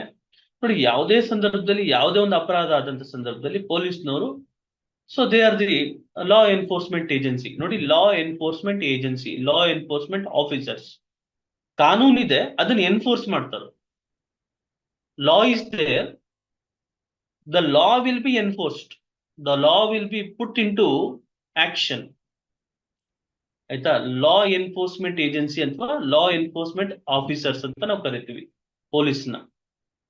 ಅದನ್ನ ಲಾನ ಅವರು ಎನ್ಫೋರ್ಸ್ ಮಾಡ್ತಾರೆ. ಜನರಿಕ್ ಆಗಿ ಇಂಥ ಒಂದು ಪಾಪ್ಯುಲೇಷನ್ ಅಲ್ಲ, ಡಾಕ್ಟರ್ ಪಾಪ್ಯುಲೇಷನ್, ಲಾಯರ್ಸ್ ಪಾಪ್ಯುಲೇಷನ್, ಅಥವಾ ನರ್ಸ್ ಪಾಪ್ಯುಲೇಷನ್, ಅಥವಾ ಟೀಚರ್ಸ್ ಪಾಪ್ಯುಲೇಷನ್, ಅಥವಾ ವುಮೆನ್ ಫ್ರೆಟರ್ನಿಟಿ, ಎಲ್ಡರ್ ಫ್ರೆಟರ್ನಿಟಿ ಅಂತ ಏನೂ ಇಲ್ಲ. General population, irrespective of department, irrespective of profession, irrespective of category of people, if any of the people ಆಯ್ತಾ commits any crime, law enforcement agency has an authority. ನೋಡಿ, law enforcement agency has an authority to put the law into action. ನೋಡಿ, put the law into action. ಆಯ್ತಾ? So ಒಂದು complaint ಆಯ್ತು ಅಂತಂದ್ರೆ criminal ಲಾ, ನೋಡಿ ಪುಸ್ತಕದಲ್ಲಿದೆ, ಈ ಪುಸ್ತಕ ಇದೆ, ಇದು ಪುಸ್ತಕ, ಇದು this is a constitution of India. ಆಯ್ತಾ? ಈ ಪುಸ್ತಕದಲ್ಲಿರಂತ ಕಾನೂನಿಗೆ ಜೀವ ಬಂದ್ಬಿಡುತ್ತೆ. ಯಾವ್ದಾದ್ರು ಒಂದು ಸಣ್ಣ ಕಂಪ್ಲೇಂಟ್ ಆಯ್ತು ಅಂತಂದ್ರೆ ಕ್ರಿಮಿನಲ್ ಪ್ರೊಸೀಜರ್ ಕೋಡ್, IPC ಸೆಕ್ಷನ್ಗಳಿಗೆ ಜೀವ ಬರುತ್ತೆ. ಆ ಜೀವದ ಆಧಾರದ ಮೇಲೆ ಆ ವ್ಯಕ್ತಿಯನ್ನ ಬಂಧಿಸಲಾಗುತ್ತೆ. ಈ ನಿಟ್ಟಲ್ಲಿ ಬಂಧಿಸುವಂತ ವ್ಯಕ್ತಿ ಯಾರು? ಸ್ಟೇಟ್. ಸೊ ನೀನ್ ಬಂಧಿಸಿದ್ಯಲ್ವಾ, ನೀನೇ ಇದನ್ನ ಪ್ರೂವ್ ಮಾಡ್ಬೇಕು ಅಂತ, ನೀನೇ ಇದನ್ನ ಪ್ರೂವ್ ಮಾಡ್ಬೇಕು ಅಂತ. ಅಕ್ಬರ್ ಮತ್ತು ಬೀರ್ಬಲ್ ಇದೆಷ್ಟು ಸಮಂಜಸನೋ ಗೊತ್ತಿಲ್ಲ, ನಾನು ಆದ್ರೂ ಹೇಳ್ತೀನಿ ನಿಮ್ಗೆ. ಅಕ್ಬರ್ ಮತ್ತು ಬೀರ್ಬಲ್ ನಡುವೆ ಒಂದು ಆಸ್ಥಾನ, ಅಕ್ಬರ್ ಬೀರ್ಬಲ್ ಆಸ್ಥಾನ ಅಂತ ತಾವು ಕೇಳ್ಪಟ್ಟಿರ್ತೀರಿ. ಅಕ್ಬರ್ ಬೀರ್ಬಲ್ ಆಸ್ಥಾನದಲ್ಲಿ ಒಬ್ಬ ಹೀಗೆ ಒಂದು ಚರ್ಚೆ ಶುರುವಾಗುತ್ತೆ. ಏನ್ ಚರ್ಚೆ ಶುರುವಾಗುತ್ತೆ ಅಂತಂದ್ರೆ, ರಾಜ ಅನ್ಕಂಡ್ರೆ ಪ್ರಜೆಗಳಿಗೆ ಭಯನೋ ಅಥವಾ ಪ್ರೀತಿನೋ ಅಂತ ಹೇಳಿ. ರಾಜನ ಕಂಡ್ರೆ ಭಯನೋ ಅಥವಾ ಪ್ರೀತಿನೋ ಹೆಚ್ಚಿರುತ್ತೋ ಅನ್ನೋ ನಿಟ್ಟಿನಲ್ಲಿ ಅವಾಗ ಕೆಲವ್ರು ಹೇಳ್ತಾರೆ ಪ್ರೀತಿ ಅಂತ ಹೇಳ್ತಾರೆ. ಸೊ ಅವಾಗ ಬೀರ್ಬಲ್ ಹೇಳ್ತಾನೆ, ಇಲ್ಲ, ಭಯ ಇದೆ, ಭಯ ಇರುತ್ತೆ. ರಾಜನ್ ಕಂಡ್ರೆ ಪ್ರೀತಿಗಿಂತ ಭಯ ಜಾಸ್ತಿ ಇರುತ್ತೆ. ಸೊ ಅದು ಹೇಗೆ ಅಂತ ಅಕ್ಬರು ಬೀರ್ಬಲ್ನ ಪ್ರಶ್ನೆ ಮಾಡ್ತಾನೆ. ನೋಡಿ, ಅಕ್ಬರು ಬೀರ್ಬಲ್ನ ಪ್ರಶ್ನೆ ಮಾಡ್ತಾನೆ. ಆವಾಗ ಬೀರ್ಬಲ್ಲು ನಾವು ಒಂದು ಟೆಸ್ಟ್ ನ ಕಂಡಕ್ಟ್ ಮಾಡೋಣ ಅಂತ ಹೇಳ್ತಾರೆ. ಏನ್ ಸರ್ ಅದು ಟೆಸ್ಟ್ ಅಂತಂದ್ರೆ, ಜನದ ಪ್ರಜೆಗಳಿಗೆ ಎಲ್ರು ಹೇಳ್ತಾರೆ, ಪ್ರಜೆಗಳಿಗೆ ಒಂದು ಅನೌನ್ಸ್ಮೆಂಟ್ ಅನ್ನ ಮಾಡ್ತಾರೆ. ನೋಡಿ, ಯಾರು ಈ ಒಂದು ದೊಡ್ಡ ಗಾತ್ರದ ಒಂದು ಹಂಡೆಯನ್ನ ಇಡ್ತಾರೆ, ಒಂದು ಆಸ್ಥಾನದಲ್ಲಿ ಒಂದು ಹಂಡೆ ಇಡ್ತಾರೆ. ಆಸ್ಥಾನದಲ್ಲಿ ಹಂಡೆ ಇಟ್ಟಂತ ಸಂದರ್ಭದಲ್ಲಿ ಎಲ್ಲಾ ಜನರು, ಆ ಆಸ್ಥಾನದಲ್ಲಿ ಇರುವಂತ ಎಲ್ಲಾ ಸದಸ್ಯರುಗಳು ತಮ್ಮ ಮನೆಯಲ್ಲಿರಂತಹ ಒಂದು ಗಟ್ಟಿ ಹಾಲನ್ನ ತಂದು ಆ ಹಂಡೆ ಒಳಗೆ ಹಾಕ್ಬೇಕು. ರಾಜರ ಮೇಲೆ ಪ್ರೀತಿ ಇದ್ರೆ ನಾಳೆ ಅಷ್ಟರಲ್ಲಿ ಅಂತ ಹೇಳಿ ಒಂದು ದಿನಾಂಕವನ್ನು ನಿಗದಿಸ್ತಾರೆ. ಸರಿ ಅಂತ ಹೇಳಿ ಎಲ್ಲರೂ ತಗೊಂಡ್ಬಂದು ಆ ಒಂದು ಹಂಡೆಯಲ್ಲಿ ಆ ಹಾಲನ್ನ ಸುರಿತಾರೆ. ಆ ಹಾಲನ್ನ ಸುರಿಯುವಂತ ಸಂದರ್ಭದಲ್ಲಿ ಎಲ್ಲರೂ ಅನ್ಕೊಂತಾರೆ, ನಾನೇ ಯಾಕೆ ಗಟ್ಟಿ ಹಾಲನ್ನ ಹಾಕಿ ನಾನು ವೇಸ್ಟ್ ಮಾಡ್ಕೊಳ್ಳಿ ಅಂತ ಹೇಳಿ ಮಾಡ್ತಾರೆ. ಆ ಗಟ್ಟಿ ಹಾಲು ಬದಲಾಗಿ ನೀರ್ ಹಾಲನ್ನು ಹೆಚ್ಚು ಜನ ತಂದು ಆ ಹಂಡೆಯಲ್ಲಿ ಸುರಿದಿರ್ತಾರೆ. ಸೊ ಈ ನಿಟ್ಟಿನಲ್ಲಿ ಬೀರ್ಬಲ ಆವತ್ತಿನ ದಿವಸ ರಾಜನ್ನ ಕರೆಸ್ತಾನೆ. ನೋಡಿ ಸ್ವಾಮಿ, ನೀವ್ ಹೇಳ್ತಾ ಇದ್ರಿ ಪ್ರೀತಿ ಅಂತ ಹೇಳಿ, ನೋಡಿ ನೀರ್ ಹಾಲನ್ನ ಹಾಕಿದ್ದಾರೆ, ಆಯ್ತು ನೋಡೇ ಬಿಡೋಣ. ಹಾಗಾದ್ರೆ ನೀನು ಹೇಳ್ದಲ್ಲ ಆಗ ರಾಜನ್ ಕಂಡ್ರೆ ಭಯ ಇರುತ್ತೆ ಅಂತ, ಅದನ್ನ ಪ್ರೂವ್ ಮಾಡಿ ನೋಡೋಣ ಅಂದಾಗ, ಆಯ್ತು ಸ್ವಾಮಿ, ನಾಳೆ ನೀವು ಒಂದ್ ಕೆಲಸ ಮಾಡಿ, ನಾಳೆ ಒಂದು ನೋಟಿಫಿಕೇಶನ್ ಮಾಡಿ. ಏನು ಅಂತಂದ್ರೆ, ಆ ಒಂದು ಹಂಡೆಯಲ್ಲಿ ಆ ನೀರ್ ಹಂಡೆ ಇದೆಯಲ್ಲ, ಆ ಹಂಡೆಯಲ್ಲಿ ಏನಾದ್ರೂ ನೀರಂಶ ಏನಾದ್ರೂ ಇದ್ರೆ ಶಿಕ್ಷೆ ವಿಧಿಸಲಾಗುತ್ತೆ, ಟ್ಯಾಕ್ಸ್ ಅನ್ನು ಹೆಚ್ಚು ಮಾಡ್ತೀವಿ ನಾವು ಅಂತ ಒಂದು ನೋಟಿಫಿಕೇಶನ್ ಮಾಡಿ ಸ್ವಾಮಿ ಅಂತ ಹೇಳ್ತಾನೆ. ಸರಿ ಅಂತ ಹೇಳಿ ಅದು ನೆಕ್ಸ್ಟ್ ದಿನ ಏನ್ ಮಾಡ್ತಾನೆ, ಅಕ್ಬರು ಒಂದು ನೋಟಿಫಿಕೇಶನ್ ಅನ್ನ ಮಾಡ್ತಾರೆ. ನೋಡಿ, ಈ ಹಂಡೆಯಲ್ಲಿ ಇರುವಂತಹ ಹಾಲಲ್ಲಿ ಏನಾದ್ರೂ ನೀರಂಶ ಇತ್ತು ಅಂತಂದ್ರೆ ಆ ರಾಜ್ಯದ ಜನಕ್ಕೆ ಇಷ್ಟು % ಟ್ಯಾಕ್ಸ್ ಅನ್ನ ಜಾಸ್ತಿ ಮಾಡ್ತಾರೆ ಅಂತ ಹೇಳಿ, ಮತ್ತು ಯಾರನ್ನ ಹಾಕಿದ್ದಾರೆ ಅಂತ ಗೊತ್ತಾಗುತ್ತೆ. ಅವ್ರಿಗೆ ಶಿಕ್ಷೆಯನ್ನು ವಿಧಿಸ್ತಾರೆ ಅಂತೇಳಿ. ಅವತ್ತಿನ ದಿವಸ ರಾತ್ರಿ ಹೋಗ್ಬಿಟ್ಟು ಏನ್ ಮಾಡ್ತಾರೆ, ಆ ನೀರನ್ನೆಲ್ಲ ತೆಗೆದ್ಬಿಡ್ತಾರೆ, ಪ್ರಜೆಗಳೆಲ್ಲ ತೆಗೆದ್ಬಿಟ್ಟು ಗಟ್ಟಿ ಹಾಲನ್ನು ಸುರಿದು ಬಂದ್ಬಿಡ್ತಾರೆ. ಅವಾಗ ಅವತ್ತಿನ ದಿನ ರಾತ್ರಿ, ಅದೇ ದಿನ ರಾತ್ರಿ ಬೀರ್ಬಲ್ನ ಕರೆಸಿ ಖುಷಿಯಾಗಿ ನಗ್ತಾ ಹೇಳ್ತಾನೆ ಬೀರ್ಬಲ್, ನೋಡಿದ್ರ ಸ್ವಾಮಿ, ಅವಾಗ ಫಸ್ಟ್ ಹೇಳಿದ್ಕೆ ನಾನು ಹೇಳಲಿಲ್ವಾ, ಪ್ರೀತಿಗಿಂತ ಭಯ ಜಾಸ್ತಿ ಇರುತ್ತೆ ರಾಜನ್ ಕಂಡ್ರೆ. ನೋಡಿ, ಸರ್ಕಾರದ ವ್ಯವಸ್ಥೆಯಲ್ಲಿ ಕಾನೂನು ರಕ್ಷಣೆಯನ್ನು ಕೊಡುತ್ತೆ. ನೋಡಿ, ಕಾನೂನಿನ ರಕ್ಷಣೆಯನ್ನು ಕೊಡುತ್ತೆ. ಅಟ್ ದ ಸೇಮ್ ಟೈಮ್ ತಪ್ಪು ಮಾಡಬಾರ್ದು ಅಂತ ಹೇಳಿ ಒಂದು ಭಯವನ್ನು ಹುಟ್ಟಿಸುತ್ತೆ. ಥಿಯರೀಸ್ ಆಫ್ ಪನಿಷ್ಮೆಂಟ್ ಅಂತ ನೋಡಿ, ಥಿಯರೀಸ್ ಆಫ್ ಪನಿಷ್ಮೆಂಟ್, ಒಂದೊಂದು ಥಿಯರಿಗಳನ್ನ ನಮ್ಮ ಕ್ರಿಮಿನಲ್ ಕಾನೂನು ಅಡಾಪ್ಟ್ ಮಾಡ್ಕೊಂಡಿದೆ. ಎಷ್ಟು ತರ ಥಿಯರೀಸ್ ಆಫ್ ಪನಿಷ್ಮೆಂಟ್ ಇದೆ ನೋಡಿ. ಡೆಟ್ರೆಂಟ್ ಥಿಯರಿ ಅಂತ ಒಂದಿದೆ. ಡೆಟ್ರೆಂಟ್ ಥಿಯರಿ ಅಂತಂದ್ರೆ ಯಾವುದೇ ಒಂದು ಸಂದರ್ಭದಲ್ಲಿ ಕಾನೂನನ್ನ ಇವರು ಏನು ಅಪರಾಧವನ್ನ ಮಾಡಬಾರ್ದು, ಅಪರಾಧವನ್ನ ತಡಿಬೇಕು ಅಂತ ಹೇಳಿ ಆ ನಿಟ್ಟಿನಲ್ಲಿ ಮೆಜರ್ಸ್ ಅನ್ನ ತಗೊಳ್ಳುವಂಥದ್ದು, ಡೆಟ್ರೆಂಟ್ ಮೆಜರ್ಸ್ ಅನ್ನ ತಗೊಳ್ಳುವಂಥದ್ದು. ಅದನ್ನ ನಾವು ಡೆಟ್ರೆಂಟ್ ಥಿಯರಿ ಆಫ್ ಪನಿಷ್ಮೆಂಟ್ ಅಂತ ಕರಿತೀವಿ. ಪ್ರಿವೆಂಟಿವ್ ಥಿಯರಿ ಅಂತ ಹೇಳಿ ಅಂತಂದ್ರೆ ತಪ್ಪೇ ಆಗ್ದಂಗೆ ಒಂದು ಮೆಜರ್ಸ್ ಅನ್ನ ತಗೊಳ್ಳುವಂಥದ್ದು. ಆ ನಿಟ್ಟಿನಲ್ಲಿ ಅದನ್ನ ನಾವು ಪ್ರಿವೆಂಟಿವ್ ಥಿಯರಿ ಆಫ್ ಪನಿಷ್ಮೆಂಟ್ ಅಂತ ಕರಿತೀವಿ.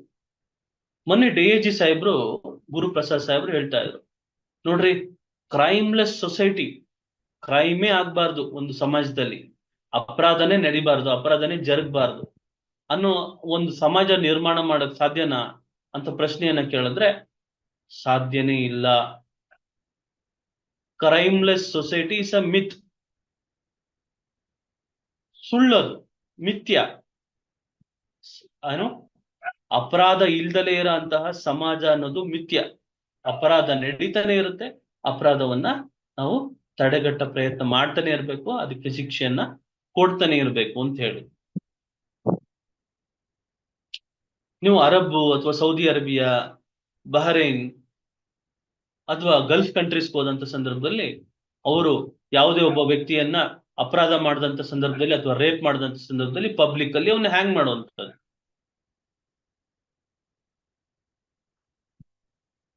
ಅಂತ ಸಂದರ್ಭದಲ್ಲಿ ಏನಾದ್ರು ಅಪರಾಧಗಳು ಕಡಿಮೆ ಆಗಿದ್ದಾವ ಆ ದೇಶದಲ್ಲಿ ಅಂತ ಪ್ರಶ್ನೆಯನ್ನ ಕೇಳಿದ್ರೆ ಅಪರಾಧಗಳೇನು ಕಡಿಮೆ ಆಗಿವೆ? ಅಪರಾಧಗಳು ಆಗ್ತಾನೆ ಇದ್ದಾವೆ.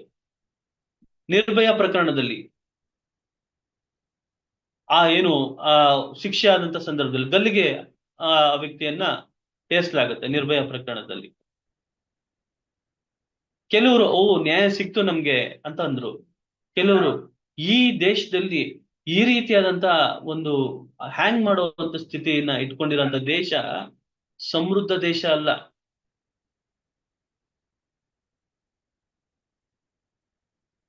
ಸೊ ಸಮೃದ್ಧ ದೇಶದಲ್ಲಿ ಒಬ್ಬ ಅಪರಾಧವನ್ನ ಮಾಡ್ತಾ ಇದ್ದಾನೆ ಅಂತಂದ್ರೆ ಅವನನ್ನ ತಿದ್ದಬೇಕು.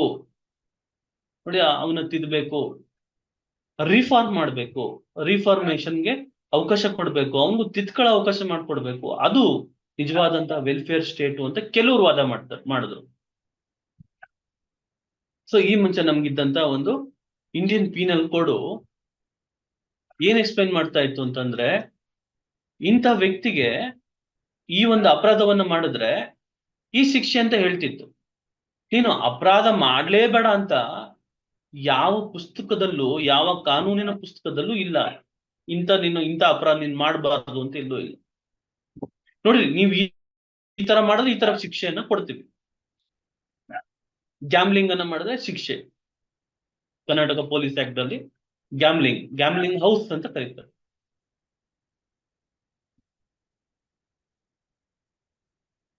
ಕಳ್ತನವನ್ನ ಮಾಡಿದ್ರೆ ಈ ಶಿಕ್ಷೆ, ಆಯ್ತಾ, ಡಕಾಯಿತಿಯನ್ನ ಮಾಡಿದ್ರೆ ಈ ಶಿಕ್ಷೆ ಅಂತ ಇದೆ. ಇಲ್ಲಿ ಎಲ್ಲೂ ಸಹ ನೀನ್ ಈ ತರ ಅಪರಾಧವನ್ನ ಮಾಡಬಾರ್ದು ಅಂತ ಎಲ್ಲೂ ಇಲ್ಲ. ಸೊ ಈ ನಿಟ್ಟಿನಲ್ಲಿ ನಮ್ಮ ಕ್ರಿಮಿನಲ್ ಕಾನೂನು, ಹೊಸ ಕ್ರಿಮಿನಲ್ ಕಾನೂನು ಯಾವ ಅಂಶವನ್ನ ಪ್ರತಿಪಾದಿಸುತ್ತೆ ಅಂತಂದ್ರೆ, ನೋಡಿ, ಈ ಮುಂಚೆ ಪ್ಯೂನಿಟಿ ಮೆಜರ್ಸ್ ಅನ್ನ ಹೇಳ್ತಿತ್ತು. ಶಿಕ್ಷೆಯನ್ನ ಕೊಟ್ರೆ ಅವ್ನು ಬದಲಾಗ್ತಾನೆ ಅಂತ ಹೇಳಿ. ಸೊ ಬದಲಾಗ್ತಾ ಇಲ್ಲ. ಸೊ ಹಾಗಾಗಿ ಏನ್ ಮಾಡಿದ್ರು, ಹೊಸ ಕ್ರಿಮಿನಲ್ ಕಾನೂನುಗಳಲ್ಲಿ ಏನ್ ಮಾಡಿದ್ದಾರೆ ಅಂತಂದ್ರೆ, ರೆಸ್ಟೋರೇಟಿವ್ ಜಸ್ಟಿಸ್ ಅಂತಂದ್ರೆ ಆ ವ್ಯಕ್ತಿಗೆ ಒಂದು ಕೌನ್ಸಿಲಿಂಗ್ ಮಾಡುವಂತದ್ದು. ಹೀನಿಯಸ್ ಅಫೆನ್ಸ್ ಅಲ್ಲಿ ಈಗ ಯಾವ್ದೋ ರೇಪ್ ಆಗಿರುತ್ತೆ, ಮರ್ಡರ್ ಆಗಿರುತ್ತೆ, ನನ್ ಮರ್ಡರ್ ಮಾಡಿದಂತ ವ್ಯಕ್ತಿಯನ್ನ ಅವ್ರ ತಂದೆ ತಾಯಿನ ಭೇಟಿ ಮಾಡಿಸಿದಾಗ ನಾನು ನಿನ್ ದುಡ್ಡು ಕೊಡ್ತೀನಿ ಅಂತಂದ್ರೆ, ರೀ ದುಡ್ಡಿಂದ ನಮ್ ಮಗನ್ ಪ್ರಾಣ ಬರುತ್ತೇನ್ರಿ? ಹೀನಿಯಸ್ ಅಫೆನ್ಸ್ ಅಲ್ಲಿ ಅದರಿಂದ ರೆಸ್ಟೋರೇಷನ್ ಆಗಲ್ಲ. ಆದ್ರೆ ಸಣ್ಣ ಪ್ರಮಾಣದ ಅಪರಾಧಗಳನ್ನ ಮಾಡಿದಂತ ಸಂದರ್ಭದಲ್ಲಿ ಯಾರೋ ಒಬ್ಬನಿಗೆ ಹೊಡೆದಿರ್ತಾನೆ, ಯಾರಿಗೋ ಒಬ್ಬನಿಗೆ ನೋವನ್ನ ಉಂಟು ಮಾಡುತ್ತಾನೆ, ಸೊ ಅವನ್ನ ಕರ್ಸಿ ಅವ್ ಏನೋ ಒಂದು ಈಗ ಒಂದ್ ಮನೆ ಯಾವ್ದೋ ಒಂದ್ ಮನೆಯನ್ನ ಸುಟ್ಟಾಕಿರ್ತಾನೆ, ಅವನಿಗೆ ಒಂದ್ ಮನೆಯನ್ನ ಕಟ್ಸ್ಕೊಡು ಅಂತ ಹೇಳುವಂತ ಒಂದು ವಾರ್ನಿಂಗ್ ಕೊಡುವಂತದ್ದು. ಅಥವಾ ಯಾರೋ ಒಂದು ಹೆಣ್ಮಕ್ಳಿಗೆ ಚುಡಾಯಿಸಿರುವಂತ ಸಂದರ್ಭದಲ್ಲಿ ಸೊ ನೀನು ಹೋಗಿ ಈ ರೀತಿಯಾದಂತ ಹೆಣ್ಮಕ್ಳ ಕಾಲಿಗೆ ಬಿದ್ದು ಕ್ಷಮೆಯನ್ನ ಕೇಳುವಂತ ಒಂದು ಪನಿಷ್ಮೆಂಟ್ ಕೊಡುವಂತದ್ದು. ಅಥವಾ ನೀನು ಹೋಗ್ಬಿಟ್ಟು ಒಂದು ವೃದ್ಧಾಶ್ರಮದಲ್ಲಿ ಕೆಲಸವನ್ನ ಮಾಡು, 1 ತಿಂಗಳು ಕೆಲಸವನ್ನ ಮಾಡು, ತಂದೆ ತಾಯಿನ ಸರಿಯಾಗಿ ನೋಡ್ಕೊಂತಾ ಇಲ್ಲ, ಅಥವಾ ತಂದೆ ತಾಯಿನ ಮೇಲೆ ಕೈಯನ್ನ ಮಾಡಿದಾನೆ ಅನ್ನೋ ಸಂದರ್ಭದಲ್ಲಿ ನೀನು ಹೋಗಿ ವೃದ್ಧಾಶ್ರಮದಲ್ಲಿ ನೀನು ಅಲ್ಲಿ ಕೆಲಸವನ್ನ ಮಾಡ್ಬೇಕು. ಸೊ ಅಲ್ಲಿ ಏನ್ ಅಪರಾಧ ಆಗಿರುತ್ತಲ್ಲ ಅದನ್ನ ರಿಪೇರಿ ಮಾಡ್ಬೇಕು, ರಿಪೇರಿಂಗ್. ಸೊ ರಿಪೇರ್ ಮಾಡೋ ಮುಖೇನ ನಿನ್ನ ತಪ್ಪನ್ನ ನೀನು ಅರ್ಥೈಸ್ಕೊಬೇಕು ಅಂತ ಹೇಳಿ ಆ ನಿಟ್ಟಿನಲ್ಲಿ ಆ ಒಂದು ಕಾನ್ಸೆಪ್ಟ್ ಅನ್ನ ಹೊಸ ಕ್ರಿಮಿನಲ್ ಕಾನೂನಲ್ಲಿ ತಂದಿದ್ದಾರೆ. ಈ ನಿಟ್ಟಿನಲ್ಲಿ ಈ ಹಳೆ ಕಾನೂನಲ್ಲೂ ಸಹ ವಿಕ್ಟಿಮ್ ಕಾಂಪನ್ಸೇಷನ್ ಸ್ಕೀಮ್ ಅಂತ ಹೇಳಿ ರಾಜ್ಯ ಸರ್ಕಾರ ರೇಪ್ ಆಗಿರ್ಬೋದು, ಮರ್ಡರ್ ಆಗಿರ್ಬೋದು, ಅಥವಾ ಬಾಲ ಅಪರಾಧ ಪ್ರಕರಣಗಳಲ್ಲಿ ಯಾರ ಬಾಧಿತ ವ್ಯಕ್ತಿಗಳಿಗೆ ಒಂದು ಕಾಂಪನ್ಸೇಷನ್ ಅನ್ನ ಕೊಡುವಂತ ವ್ಯವಸ್ಥೆ ಇದೆ. ಸುಮಾರು 5 ಲಕ್ಷ, 10 ಲಕ್ಷ, 13 ಲಕ್ಷ ಕೊಟ್ಟಿರುವಂತ ಉದಾಹರಣೆಗಳು ಸಹ ಇದಾವೆ. ಯಾರು ಬಾಧಿತ ವ್ಯಕ್ತಿಗಳಿರ್ತಾರೆ ಅವ್ರಿಗೆ ಸರ್ಕಾರದಿಂದನೇ ಅವ್ರಿಗೆ ಒಂದು ಕಾಂಪನ್ಸೇಷನ್ ಕೊಡುವಂತ ವ್ಯವಸ್ಥೆ ವಿಕ್ಟಿಮ್ ಕಾಂಪನ್ಸೇಷನ್ ಸ್ಕೀಮ್ ಅಡಿಯಲ್ಲಿ ಇವತ್ತಿನ ಒಂದು ಕ್ರಿಮಿನಲ್ ನ್ಯಾಯ ವ್ಯವಸ್ಥೆಯಲ್ಲಿ ಇದೆ. ಸೊ ಅಲ್ಲಿ ತಮ್ಗೆ ಪರಿಹಾರ ಸಿಗ್ತದೆ. ಅದನ್ನ ಹೊರತುಪಡಿಸಿ ಏನು ಕಾಂಪೌಂಡಿಂಗ್ ಆಫ್ ಅಫೆನ್ಸಸ್ ಅಂತ ಹೇಳಿ ಈ ಮುಂಚೆ ಯಾವ್ದಾದ್ರು ಲೆಸ್ ಸಿವಿಯರ್ ಅಫೆನ್ಸಸ್ ಮತ್ತು ಏನು ಈ ಮುಂಚೆ CRPC ಅಡಿಯಲ್ಲಿ ಒಂದು ಲಿಸ್ಟ್ ಅನ್ನ ಕೊಟ್ಟಿದ್ರು, ಯಾವ್ಯಾವ ಅಫೆನ್ಸಸ್ ಅನ್ನ ಕಾಂಪೌಂಡ್ ಮಾಡ್ಕೊಬಹುದು. ವಾಟ್ ಆರ್ ಕಾಂಪೌಂಡಬಲ್ ಅಫೆನ್ಸಸ್ ಅಂತ ಪ್ರಶ್ನೆಯನ್ನ ಕೇಳಿದ್ರೆ, compoundable offences are those offences where there is a chance of compromise. Chances of compromise, so compromise between the parties. Compromise ಮಾಡ್ಕೊಳ್ಳೋದು, ಈಗ ಗಂಡ ಹೆಂಡತಿ ನಡುವೆ ಏನು ಮುಂಚೆ ಕಿತ್ತಾಡ್ಬಿಟ್ಟು ಒಂದು 498 ಕೇಸನ್ನ ಹಾಕಿರ್ತಾರೆ, ಏನು ಒಂದು ದೌರ್ಜನ್ಯ ಎಸಗಿದ್ದಾನೆ ಅಂತ ಹೇಳಿ. ಸೊ ಈ ನಿಟ್ಟಿನಲ್ಲಿ ಹೆಂಡತಿ ಆಯ್ತು, ಏನೋ ಆಗಿದ್ದಾಯ್ತು, ನಾನು ನನ್ನ ಕೇಸ್ನೆಲ್ಲ ವಾಪಸ್ ತಗೋತೀನಿ, ಸೊ ನಾನು ಒಂದು ಕಾಂಪ್ರಮೈಸ್ ಮಾಡ್ಕೊಂತೀನಿ ಅಂದ್ರೆ ಅವಕಾಶ ಇದೆಯಾ ಸರ್ ಕಾನೂನಲ್ಲಿ ಅಂತಂದ್ರೆ ಅವಕಾಶ ಇದೆ. There is a opportunity to compromise. So ಹಾಗೆ so you need to go through the ಏನು ಕಾಂಪ್ರಮೈಸಿಂಗ್ ಅಫೆನ್ಸಸ್ ಲಿಸ್ಟ್ ಅನ್ನ ನೀವು ನೋಡ್ಬೇಕಾಗತ್ತೆ. ಸೊ ಹೊಸ ಕಾನೂನು ಅಡಿಯಲ್ಲಿ ಏನೇನೆಲ್ಲ ಇದೆ ಅಂತ ಹೇಳಿ ಸೊ ಅದನ್ನ ನೋಡ್ಕೊಳ್ಳಿ. ಸೊ ಈ ನಿಟ್ಟಿನಲ್ಲಿ ಕೆಲವೊಂದು ಪ್ರಪೋಸಿಷನ್ಸ್ ನಾನು ಹೇಳ್ತಾ ಇದ್ದೆ. ಏನ್ ಪ್ರಪೋಸಿಷನ್ಸ್ ಹೇಳ್ತಾ ಇದ್ದೆ? ಬರ್ಡನ್ ಆಫ್ ಪ್ರೂಫ್ ಬಗ್ಗೆ ಹೇಳ್ತಾ ಇದ್ದೆ. ಸೊ ಇಲ್ಲಿ burden of proof in criminal cases ಅಲ್ಲಿ ಯಾವಾಗ್ಲೂ ಸಹ ಯಾರ ಮೇಲೆ ಇರುತ್ತೆ ಅಂತಂದ್ರೆ, ಅಂದ್ರೆ ಈ ವ್ಯಕ್ತಿ ಅಪರಾಧ ಮಾಡಿದಾನೆ ಅನ್ನೋದನ್ನ ಪ್ರೂವ್ ಮಾಡೋ ಒಂದು ಬರ್ಡನ್ ಯಾರ ಮೇಲೆ ಇರುತ್ತೆ ಅಂತಂದ್ರೆ ಪ್ರಾಸಿಕ್ಯೂಷನ್ ಅವ್ರ ಮೇಲೆ ಇರುತ್ತೆ. ಅಂದ್ರೆ ಯಾರು ಕೇಸ್ ಹಾಕಿರ್ತಾರೋ ಅವ್ರ ಮೇಲೆ ಇರುತ್ತೆ, ಪೊಲೀಸ್ನವ್ರ ಮೇಲೆ ಇರುತ್ತೆ. ಅವ್ರು ಫೇಲ್ ಆಯ್ತು ಅಂದ್ರೆ ಆ ವ್ಯಕ್ತಿಗೆ ಬಿಡುಗಡೆ ಆಗುತ್ತೆ. ಇದು ಒಂದು ಪ್ರಪೋಸಿಷನ್ ಆಫ್ ಲಾ. ನೋಡಿ, ಇನ್ನೊಂದು ಪ್ರಪೋಸಿಷನ್ ಆಫ್ ಲಾ ಏನು ಅಂತಂದ್ರೆ, ನೀನ್ ಪ್ರೂವ್ ಮಾಡ್ಬೇಕು ಸರಿ. ಪ್ರೂವ್ ಮಾಡೋ ಸಂದರ್ಭದಲ್ಲಿ ಹೆಂಗ್ ಪ್ರೂವ್ ಮಾಡ್ಬೇಕು ಅಂತಂದ್ರೆ, ಯಾವುದೇ ಸಂದರ್ಭದಲ್ಲಿ ಒಂದು ಸಣ್ಣ ಡೌಟ್ ಸಹ ಆ ಒಬ್ಬ ವ್ಯಕ್ತಿ ಆರೋಪಿತನ ಮೇಲೆ ಬರಬಾರ್ದು. ಬಿಯಾಂಡ್ ಆಲ್ ರೀಸನಬಲ್ ಡೌಟ್, ನೋಡಿ, beyond all reasonable doubt the prosecution has to prove beyond all reasonable doubt that he had committed a crime ಅಂತ ಪ್ರೂವ್ ಮಾಡಿದಾಗ ಮಾತ್ರ he will be convicted. If the prosecution fails to prove the guilt of an accused person beyond all reasonable doubt, then that thing will become the benefit of doubt to the accused person, and accused person will be set free, will be acquitted. ಅವ್ರನ್ನ ಬಿಡುಗಡೆ ಮಾಡ್ಲಾಕ್ಬಿಡುತ್ತೆ. ನಿನ್ doubt, ಒಂದು ಸಣ್ಣ doubt ಬರ್ದಂಗ್ prove ಮಾಡ್ಬೇಕು ನೀನೇ ತಪ್ಪು ಮಾಡಿದ್ಯಾ ಅಂತ ಹೇಳಿ. ನೀನ್ ಒಂದ್ ಸಣ್ಣ ಡೌಟ್ ಬರ್ದಂಗೆ ನೀನು ತಪ್ಪು ಮಾಡಿದ್ಯಾ ಅಂತ ಪ್ರೂವ್ ಮಾಡ್ಲಿಕ್ಕೆ ಆಗ್ಲಿಲ್ಲ ಅಂತಂದ್ರೆ ಅದೇ ಒಂದು ಪ್ರಿನ್ಸಿಪಲ್ ಅಕ್ಯೂಸ್ಡ್ಗೆ ವರದಾನ ಆಗ್ಬಿಡುತ್ತೆ. ವರದಾನ ಆಗಿ ಆ ಡೌಟ್ ಅವನಿಗೆ ಬೆನಿಫಿಟ್ ತಂದ್ಕೊಟ್ಟು ಅದ್ರಲ್ಲಿ ಅವನಿಗೆ ಬಿಡುಗಡೆ ಆಗ್ಬಿಡುತ್ತೆ. ಸೊ ಸರ್ಕಮ್ಸ್ಟೆನ್ಷಿಯಲ್ ಎವಿಡೆನ್ಸ್ ಅಲ್ಲಿ ಎಲ್ಲಾ ಒಂದು ಚೈನ್ ಏನು ಫ್ಯಾಕ್ಟ್ಸ್ ಇರುತ್ತಲ್ಲ ಅದೆಲ್ಲ ಚೈನ್ ಲಿಂಕ್ ಆಗ್ಬೇಕು. ಡಾಟ್ ಗಳನ್ನ ಇಟ್ಟಿದ್ರೆ ಈಗ ನಾವು ಮುಂಚೆ ಚಿಕ್ಕಿ ಆಟ ಅಂತ ಆಡ್ತಾ ಇದ್ವಿ. ಯಾವುದೋ ಒಂದು ನಮ್ಮ ಮಕ್ಕಳು ಒಂದು ಚಿತ್ರವನ್ನ ರಚಿಸ್ತಾ ಇದ್ರು. ಆ ಚಿತ್ರ ಒಂದು ನಾಯಿ ಚಿತ್ರ ಆಗಿರ್ತಿತ್ತು ಅಥವಾ ಆ ಚಿತ್ರ ಒಂದು ಪಕ್ಷಿಯ ಚಿತ್ರ ಆಗ್ತಾ ಇತ್ತು.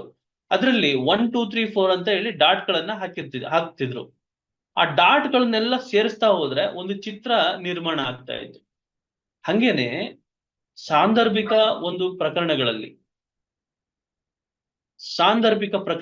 ಸಾಂದರ್ಭಿಕದ ಮೇಲೆ ಅವಲಂಬಿತವಾಗಿರಂತ ಒಂದು ಕ್ರಿಮಿನಲ್ ಪ್ರಕರಣಗಳಲ್ಲಿ ಆ ಒಂದು ಸಾಂದರ್ಭಿಕ ಆ ಸಂದರ್ಭ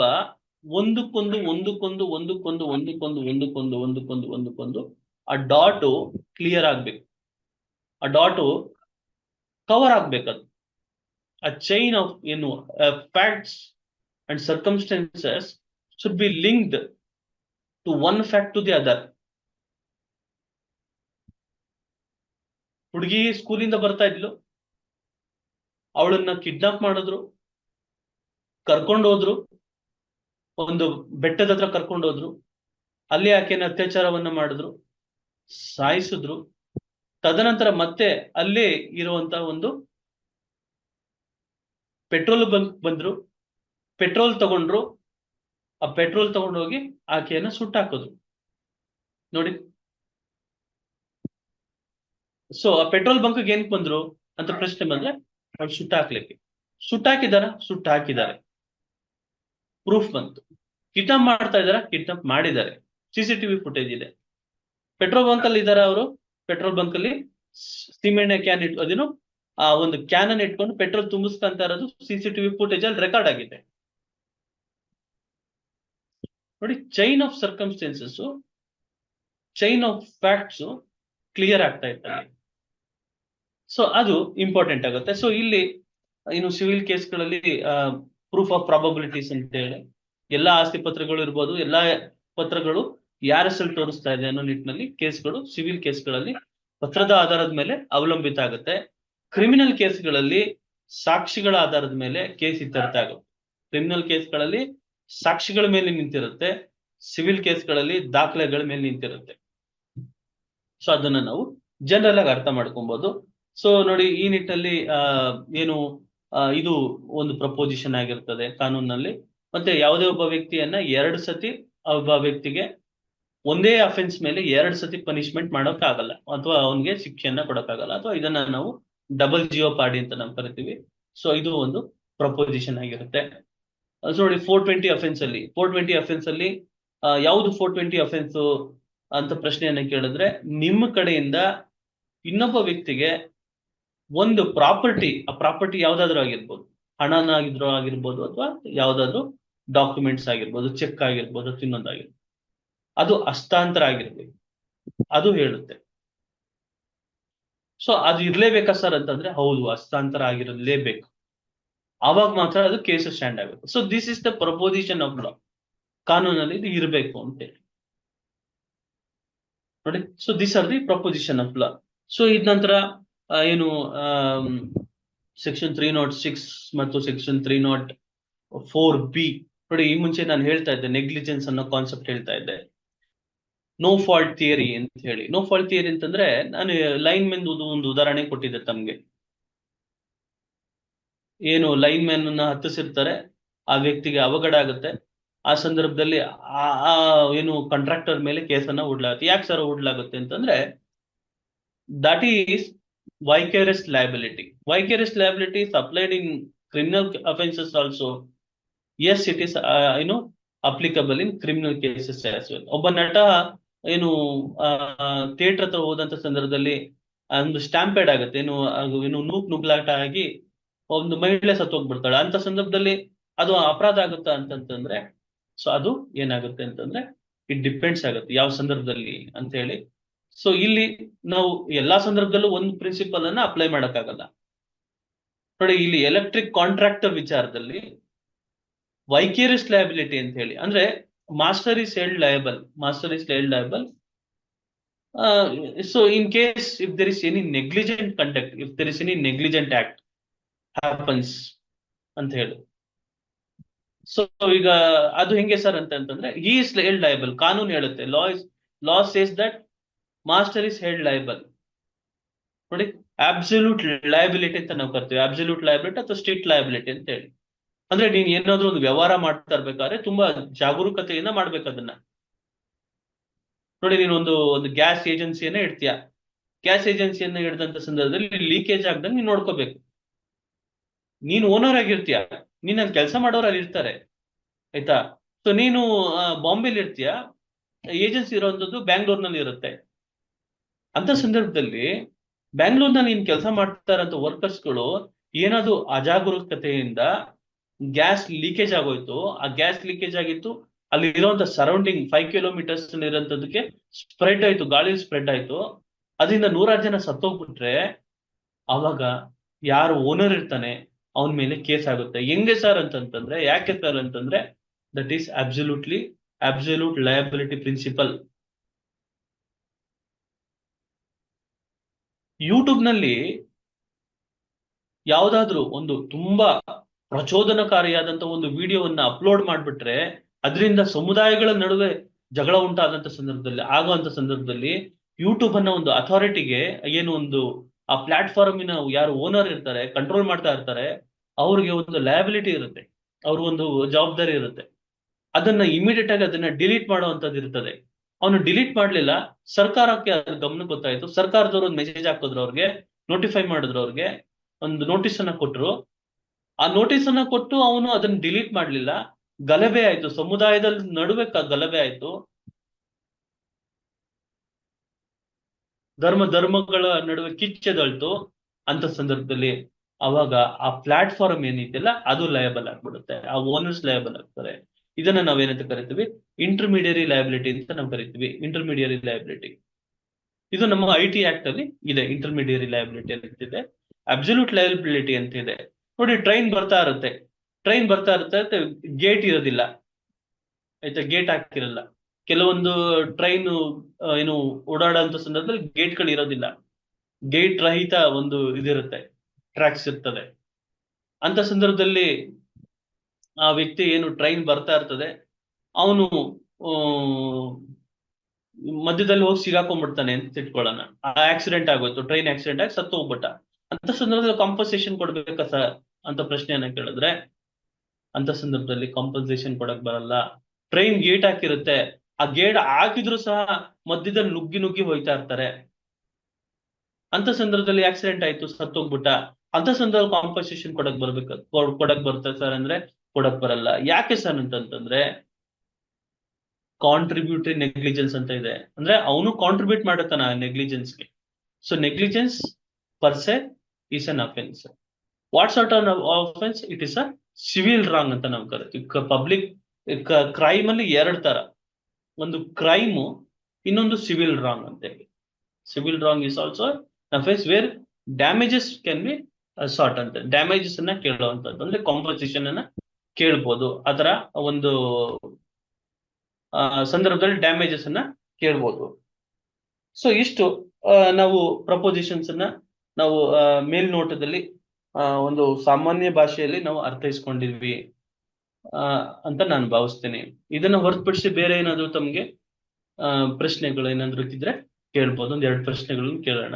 ಸೆಕ್ಷನ್ಸ್ ವೈಸು ಹೋಗ್ಲಿಲ್ಲ, ಸೆಕ್ಷನ್ಸ್ ವೈಸ್ ಹೋದ್ರೆ ತಮ್ಗೆ ಬೋರಿಂಗ್ ಆಗ್ಬೋದು ಅನ್ನೋ ನಿಟ್ಟಿನಲ್ಲಿ ನಾನು ಸೆಕ್ಷನ್ ವೈಸು ತಮ್ಗೆ ಹೇಳಿಲ್ಲ. ಸೆಕ್ಷನ್ ವೈಸು ನೀವು ತೆಗೆದು ನೋಡಿ, ಸೆಕ್ಷನ್ ವೈಸು ನಾನು ಇನ್ನ ಮುಂದಿನ ತರಗತಿಗಳು ಸೆಕ್ಷನ್ ವೈಸು ನಾನು ಓದ್ತೀನಿ, ಎಲ್ಲಿ ಡಿಫರೆನ್ಸ್ ಇದೆ ಅಂತ ನಾನು ತೋರಿಸ್ತೇನೆ. ಏನಾದ್ರು ಪ್ರಶ್ನೆಗಳಿದ್ರೆ ಕೇಳಿ, ದಯವಿಟ್ಟು ಪ್ರಶ್ನೆಗಳಿದ್ರೆ ಕೇಳಿ. ಪ್ರಶ್ನೆ ಏನಾದ್ರು ಇದೆಯಾ? The recording has stopped. ಪ್ರಶ್ನೆಗಳು ಏನಾದ್ರು ಇದೆಯಾ? Any questions? Any questions? The class was useful. Class useful ಅಂತ ಅನಿಸುತ್ತೆ ತಮಗೆ? Yes, sir. Yes, sir, ಮಾತಾಡಿ it was ಯಾರಾದ್ರೂ. useful. Yes, sir, it was useful. Okay, Sir, any questions? Any questions? vicarious liability ಅಂತ ಅಲ್ಲ ಸರ್? ಹೇಳಿ sir, ಹೇಳಿ. ವೈಕೇರಿಯಸ್ liability ಅಂದ್ರೆ ಹಾ, ಅದು ಹೇಗೆ ಅಟ್ರಾಕ್ಟ್ ಆಗುತ್ತೆ? ಯಾಕೆಂದ್ರೆ ಒಂದು ಫರ್ಮ್ ಅಲ್ಲಿ ಯಾವ್ದೋ ಒಂದು ಲಿಫ್ಟ್ ಡ್ಯಾಮೇಜ್ ಆಗಿರುತ್ತೆ, ಲಿಫ್ಟ್ ಇಂದ ಬಿದ್ದು ಅವರಿಗೆ ಇಂಜುರೀಸ್ ಆಗಿರುತ್ತೆ, ಹಾ, ಅವಾಗ ಅವರು ಅದನ್ನ ವೈಕೇರಿಯಸ್ ಲಯಬಿಲಿಟಿ ಅಡಿಯಲ್ಲಿ ಹಾಕ್ಬೋದಾ ಹೌದು, ಕೇಸ್? ಡೆಫಿನೆಟ್ ಆಗಿ ಹಾಕ್ಬೋದು. ಅಲ್ಲ, ದ ಥಿಂಗ್ ದಟ್ ಸಿ ಇಲ್ಲಿ ದೇರ್ ಆರ್ ಡಿಫೆನ್ಸಸ್. ಹಾ. C, what are the defence? ನಾನು ಅದನ್ನೇ ಹೇಳ್ತಾ ಇದ್ದೆ. ಟ್ರೈನ್ ಗಾರ್ಡ್ ರಹಿತ, ಗಾರ್ಡ್ ಸಹಿತ ರೈಲ್ವೆ ಟ್ರ್ಯಾಕ್ ಇರುತ್ತೆ. ಗಾರ್ಡ್ ಸಹಿತ ರೈಲ್ವೆ ಟ್ರ್ಯಾಕ್ ಇದ್ದು, ಓಕೆ ಸರ್. ಗಾರ್ಡ್ ಸಹಿತ ರೈಲ್ವೆ ಟ್ರ್ಯಾಕ್ ಇದ್ದು, ಗಾರ್ಡ್ ಏನು ರೈಲ್ವೆ ಗೇಟ್ ಅನ್ನ ಹಾಕಿದ್ದು ಅವ್ನು ತೂರ್ಕೊಂಡು ಹೋಗ್ತಾ ಇರ್ತಾನೆ. ತೂರ್ಕೊಂಡು ಅವನೇನೋ ಏನೋ ದೊಡ್ಡ ದಾವಂತ ಅಂತ ಹೇಳಿ ಹೋಗ್ತಾ ಇರ್ತಾನೆ. ಟ್ರೈನ್ ಬರ್ತಾ ಇರೋದು ನೋಡ್ತಾನೆ, ಅಲ್ಲಿ ಸೈರನ್ ಆಗುತ್ತೆ, ಆ ದೊಡ್ಡ ಫ್ಲಾಶ್ ಲೈಟು ಏನು ಕಾಣಿಸುತ್ತೆ, ಆದ್ರೂ ಏನೋ ಧೈರ್ಯ ಮಾಡೋ ತರ ಹೋಗ್ತಾನೆ. ಟ್ರೈನ್ ಬಂದ್ಬಿಡುತ್ತೆ, ಆಕ್ಸಿಡೆಂಟ್ ಆಗಿ ಸತ್ತೋಗ್ಬಿಡ್ತಾನೆ. ಅಂತ ಸಂದರ್ಭದಲ್ಲಿ ರೈಲ್ವೆ ಕಂಪನಿಯವರ ಮೇಲೆ ನಾವು ಕಾಂಪನ್ಸೇಷನ್ ಕೇಳಕ್ಕಾಗತ್ತಾ? ನಾನು why have not applied the brake ಅಂತ ಹೇಳಿ? Is it possible to apply the brake? Brake apply ಮಾಡಿದ್ರೆ ಟ್ರೈನ್ ನಿಲ್ಲುತ್ತಾ? ಇಲ್ಲ ಇಲ್ಲ. ಮತ್ತೆ ಅಂತ ಸಂದರ್ಭದಲ್ಲಿ ಯಾರನ್ನು ಹೊಣೆ ಮಾಡಕ್ಕಾಗುತ್ತೆ? ಸೊ ಲಿಫ್ಟ್ ಸಂದರ್ಭದಲ್ಲಿ ಲಿಫ್ಟ್ ಆಪರೇಟರ್ ಇದ್ದು ಲಿಫ್ಟ್ ಅಲ್ಲಿ ನೀವು ಸೇರ್ಕೊಂತೀರಿ, ಲಿಫ್ಟ್ ಹೋಗ್ತಾ ಇರ್ಬೇಕಾದ್ರೆ ಕೆಟ್ಟೋಯ್ತು, ನೀವು ಫೋನ್ ಮಾಡಿದ್ರಿ ಆ ಲಿಫ್ಟ್ ಕಂಪನಿಯವ್ರಿಗೆ, ಅವ್ರು ಬರ್ಲಿಲ್ಲ, ಸಫಕೇಶನ್ ಆಗಿ ಸತ್ತೋದ್ರು, ಅವಾಗ you can claim damages in sense compensation. ಅಥವಾ ಲಿಫ್ಟ್ ಅಲ್ಲಿ ಇದು ಕೆಟ್ಟೋಗಿದೆ, ಇದನ್ನ ಯಾರು ಇದರಲ್ಲಿ ಆಪರೇಟ್ ಮಾಡಬಾರ್ದು ಅಂತ ಅವರು ನೋಟಿಸ್ ಅನ್ನ ಮಾಡಿ ಅಲ್ಲೊಂದು ಬೋರ್ಡ್ ಅನ್ನ ಹಾಕಿದ್ದು, ಅಂತ ಸಂದರ್ಭದಲ್ಲಿ ಒಂದು ಹಾಕಿದ್ದು ಆ ಲಿಫ್ಟ್ ಅಲ್ಲಿ ಹೋದ್ರೆ ಅಲ್ಲಿ ಅವಘಡ ಆಯ್ತು ಅಂದ್ರೆ ಹೆಂಗೆ ವೈಕೇರಿಯಸ್ ಲಯಬಿಲಿಟಿ ಆಗುತ್ತೆ? See here, so there are some strict protocols are there. ಈಗ ದೊಡ್ಡ ದೊಡ್ಡ ore company, iron ore companies ಇರುತ್ತೆ, ಅಥವಾ ಐರನ್ ಅಂಡ್ ಸ್ಟೀಲ್ ಮಾಡುವಂತ ಕಂಪನಿ ಇರುತ್ತೆ, ಮತ್ತೆ ದೊಡ್ಡ ದೊಡ್ಡ ಬ್ಲಾಸ್ಟ್ ಫರ್ನೇಸ್ ಕಬ್ಬಣದವನ್ನ ಲಾವಾ ರೀತಿಯಲ್ಲಿ ಕರಗಿಸ್ತಾರೆ. ಲಾವಾ ಅದನ್ನ ಒಂದು ಮುಟ್ಟ ಯೋಚನೆನೂ ಸಹ ಮಾಡಕ್ಕಾಗಲ್ಲ. Even will not get skeleton also, skeleton ಸಿಗಲ್ಲ, ಆಶ್ ಅಷ್ಟೇನೆ. ಆಶು ಸಿಗುತ್ತೋ ಇಲ್ವೋ ಗೊತ್ತಿಲ್ಲ. ಅಂಥದ್ರಲ್ಲಿ ಎಷ್ಟು ತುಂಬಾ ಕಾಶಿಯಸ್ ಆಗಿ ಕೆಲಸ ಮಾಡ್ಬೇಕಾಗತ್ತೆ. ಆ ಸಂದರ್ಭದಲ್ಲಿ ಆ ವರ್ಕರ್ಸ್ ಗಳಿಗೆ ಒಂದು ಸೇಫ್ಟಿ ಗ್ಯಾಡ್ಜೆಟ್ಸ್ ಅನ್ನ ಕೊಡುವಂತದ್ದು ಎಲ್ಲ ಮಾಡ್ಬೇಕಾಗುತ್ತೆ. ಆ ಸೇಫ್ಟಿ ಗ್ಯಾಡ್ಜೆಟ್ಸ್ ಕೊಡ್ಲಿಲ್ಲ. ಈಗ ಯಾವ್ದೋ ಒಂದು ಒಂದು ಬ್ರಿಡ್ಜ್ ಮಾಡ್ತಾ ಇದ್ರು, ಫ್ಲೈಓವರ್ ಮಾಡ್ತಾ ಇದ್ರು, ಅಥವಾ ಮೆಟ್ರೋ ಒಂದು ನಡೀತಾ ಇತ್ತು, ಕಾಂಟ್ರಾಕ್ಟರ್ ಕೆಲಸ ಮಾಡಿಸ್ತಾ ಇರ್ತಾರೆ. ಅವನು ಒಂದು 30 ಅಡಿ ಅಥವಾ 40 ಅಡಿ ಅಥವಾ 60 ಅಡಿ ಮೇಲೆ ಕೆಲಸ ಮಾಡ್ತಾ ಇರ್ತಾನೆ. ಆ ಸಂದರ್ಭದಲ್ಲಿ ಅವನಿಗೆ ಬೆಲ್ಟ್ ಅನ್ನ ಕೊಡಬೇಕಾಗುತ್ತೆ, ಆ ಬೆಲ್ಟ್ ಅನ್ನ ಪ್ರೊವೈಡ್ ಮಾಡ್ಲಿಲ್ಲ. ಆ ಸಂದರ್ಭದಲ್ಲಿ ಅವನ ಮೇಲಿಂದ ಕೆಳಗೆ ಬಿದ್ದೋದ, ಅಂತ ಸಂದರ್ಭದಲ್ಲಿ ಅದು ಅಫೆನ್ಸ್ ಆಯ್ತಾ ಸರ್? ಅದಕ್ಕೆ IPC ಅಟ್ರಾಕ್ಟ್ ಆಯ್ತಾ, ಅಥವಾ ಭಾರತೀಯ ನ್ಯಾಯ ಸಂಹಿತೆ ಅಟ್ರಾಕ್ಟ್ ಆಯ್ತಾ ಅಂತಂದ್ರೆ ನ್ಯಾಯ ಸಂಹಿತೆ ಅಟ್ರಾಕ್ಟ್ ಆಯ್ತು. BNS ಅಲ್ಲೂ ಪ್ರಾವಿಷನ್ ಇದೆ, 304A rash and negligent driving. 304A ಅಲ್ಲೇನೆ ಪಾರ್ಟ್ಸ್ ಗಳಾಗಿ ಮಾಡಿದ್ದಾರೆ, 3 ಪಾರ್ಟ್ಸ್ ಆಗಿ ಮಾಡಿದ್ದಾರೆ. ಈಗ ನೆಗ್ಲಿಜೆನ್ಸ್ ಅಂತ ಹೇಳಿ ಮಾಡಿದ್ದಾರೆ. ಸೊ ಅದರಲ್ಲಿ ಹೊಣೆ ಆಗ್ತಾರೆ. ಸೊ ಈಗ ಅದೇ ಸಂದರ್ಭದಲ್ಲಿ ಈಗ ನನ್ನ ಮನೆ ಕಟ್ಟಿಸ್ತಾ ಇರ್ತೀನಿ, ಒಂದು ಕೆಳಗಡೆ ಗ್ರೌಂಡ್ ಫ್ಲೋರ್, ಮೇಲ್ಗಡೆ 2 ಡೂಪ್ಲೆಕ್ಸ್. ಅಲ್ಲಿ ಇನ್ನೇನು ಡೂಪ್ಲೆಕ್ಸ್ ಮೇಲ್ಗಡೆ ಕಾಂಕ್ರೀಟ್ ಆಗ್ಬೇಕು. ಅಂತ ಸಂದರ್ಭದಲ್ಲಿ ಒಬ್ಬ ವರ್ಕರ್ ಏನ್ ಮಾಡಿರ್ತಾನೆ, ಕುಡಿದಿರ್ತಾನೆ, ಅಲ್ಲೇ ಕೆಲಸ ಮಾಡ್ತಾ ಇರ್ತಾನೆ, ಮೇಲ್ಗಡೆ ಮೋಲ್ಡಿಂಗ್ ಆಗ್ತಾ ಇರ್ತಾರೆ. ಅದು ಅವನ ಅಷ್ಟು ಎತ್ತರಕ್ಕೆನೆ ಒಂದು ತೆಂಗಿನ ಮರ ಬಂದಿರುತ್ತೆ, ಕೈಗೆ ಸಿಗ್ತಾ ಇರತ್ತೆ, ಎಳ್ನೀರ್ ಸಿಗ್ತಾ ಇರತ್ತೆ. ಅವನು ನಕ್ಕೊಂಡು ಎಳ್ನೀರ್ ಕೀಳನ ಅಂತ ಹೋಗ್ತಾನೆ, ದಬಾರನ ಕೆಳಗಡೆ ಬಿದ್ದೋಗ್ಬಿಡ್ತಾನೆ. ಅಂತ ಸಂದರ್ಭದಲ್ಲಿ ಅವನ ಮೇಲೆ ಕಂಪ್ಲೇಂಟ್ ಆಗತ್ತೆ, ಕಾಂಟ್ರಾಕ್ಟರ್ ಮೇಲೆ ಕಂಪ್ಲೇಂಟ್ ಮಾಡ್ತಾರೆ. ಕಾಂಟ್ರಾಕ್ಟರ್ ಮೇಲ್ ಮಾಡ್ತಾರೆ ಮತ್ತು ಓನರ್ಗಳ ಮೇಲ್ ಮಾಡ್ತಾರೆ. ಅಂತ ಸಂದರ್ಭದಲ್ಲಿ ಯಾರು ಅದು ಕಾಂಪನ್ಸೇಷನ್ ಕೊಡ್ಬೇಕಾಗತ್ತಾ?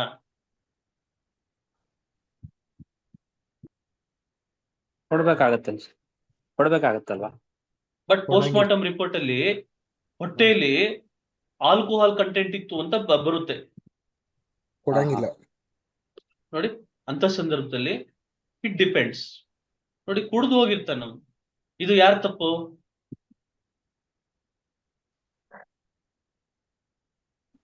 ಅವಂದೇ ಓನರ್ ತಪ್ಪು. ಸರ್ ಇದು ಇನ್ನೊಂದು ಕುಡ್ದು ಹೋಗಿದಂತ ಬಿಲ್ಡಿಂಗ್. ಸಂದರ್ಭದಲ್ಲಿ ಯಾರ ತಪ್ಪಾಗುತ್ತೆ? ಅವಂದೇ ತಪ್ಪಾಗುತ್ತೆ. ಹೌದೌದು. ಆಯ್ತಾ? ಸರ್ ಒಂದ್ ನಿಮಿಷ ಸರ್. ಸರ್ ಹೇಳಿ.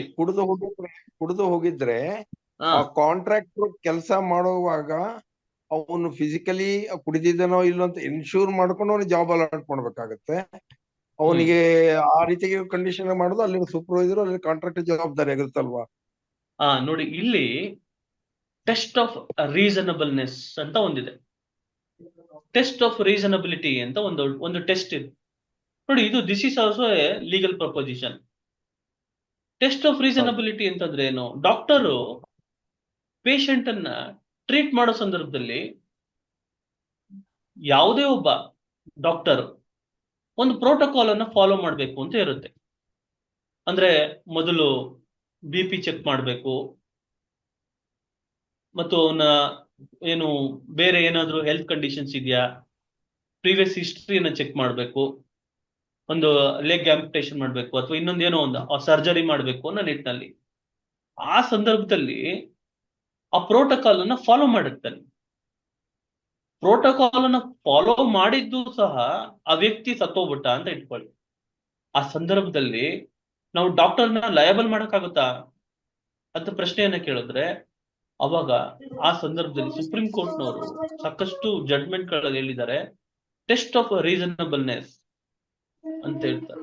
ಅಂದ್ರೆ ಒಬ್ಬ ವೈದ್ಯನಾದವನು ಅವನ್ ಏನ್ ಕರ್ತವ್ಯಗಳಿದೆ ಆ ಕರ್ತವ್ಯಗಳನ್ನ ಶ್ರದ್ಧೆಯಿಂದ ಅವ್ನು ಮಾಡಿದ್ದೇ ಆದಲ್ಲಿ, ಪ್ರೋಟೋಕಾಲ್ ಅನ್ನೆಲ್ಲ ಫಾಲೋ ಮಾಡಿದ್ದೇ ಆದಲ್ಲಿ, ಯಾವುದೋ ಸಂದರ್ಭದಲ್ಲಿ ಆ ವ್ಯಕ್ತಿ ಸತ್ತೋಗ್ಬಿಟ್ರೆ ಅಂತ ಸಂದರ್ಭದಲ್ಲಿ ಅವನು ಲಯಬಲ್ ಆಗಲ್ಲ ಅಂತ ಹೇಳುತ್ತೆ. ನೋಡಿ, ಎರರ್ ಆಫ್ ಜಡ್ಜ್ಮೆಂಟ್ ಅಂತ ನಾವು ಕರಿತೀವಿ. ನೋಡಿ, ಮನುಷ್ಯ ವಾಯ್ಸ್ ಕೇಳಿಸ್ತಾ ಇಲ್ಲ. ನೋಡಿ, ಈ ಕೇಳಿಸ್ತಾ ಇದೆಯಾ? ಕೇಳಿಸ್ತಾ ಇದೆ, ನಮಗೆ ಕೇಳಿಸ್ತಾ ಇದೆ. ಬೇರೆಯವ್ರಿಗೆ ಕೇಳಿಸ್ತಾ ಇದೆಯಾ? ನಮಗೂ ಕೇಳಿಸ್ತಾ ಇದೆ. ಹೇಳಿದ್ನಲ್ಲ, ಡಾಕ್ಟರು ಪೇಷಂಟ್ ಅನ್ನ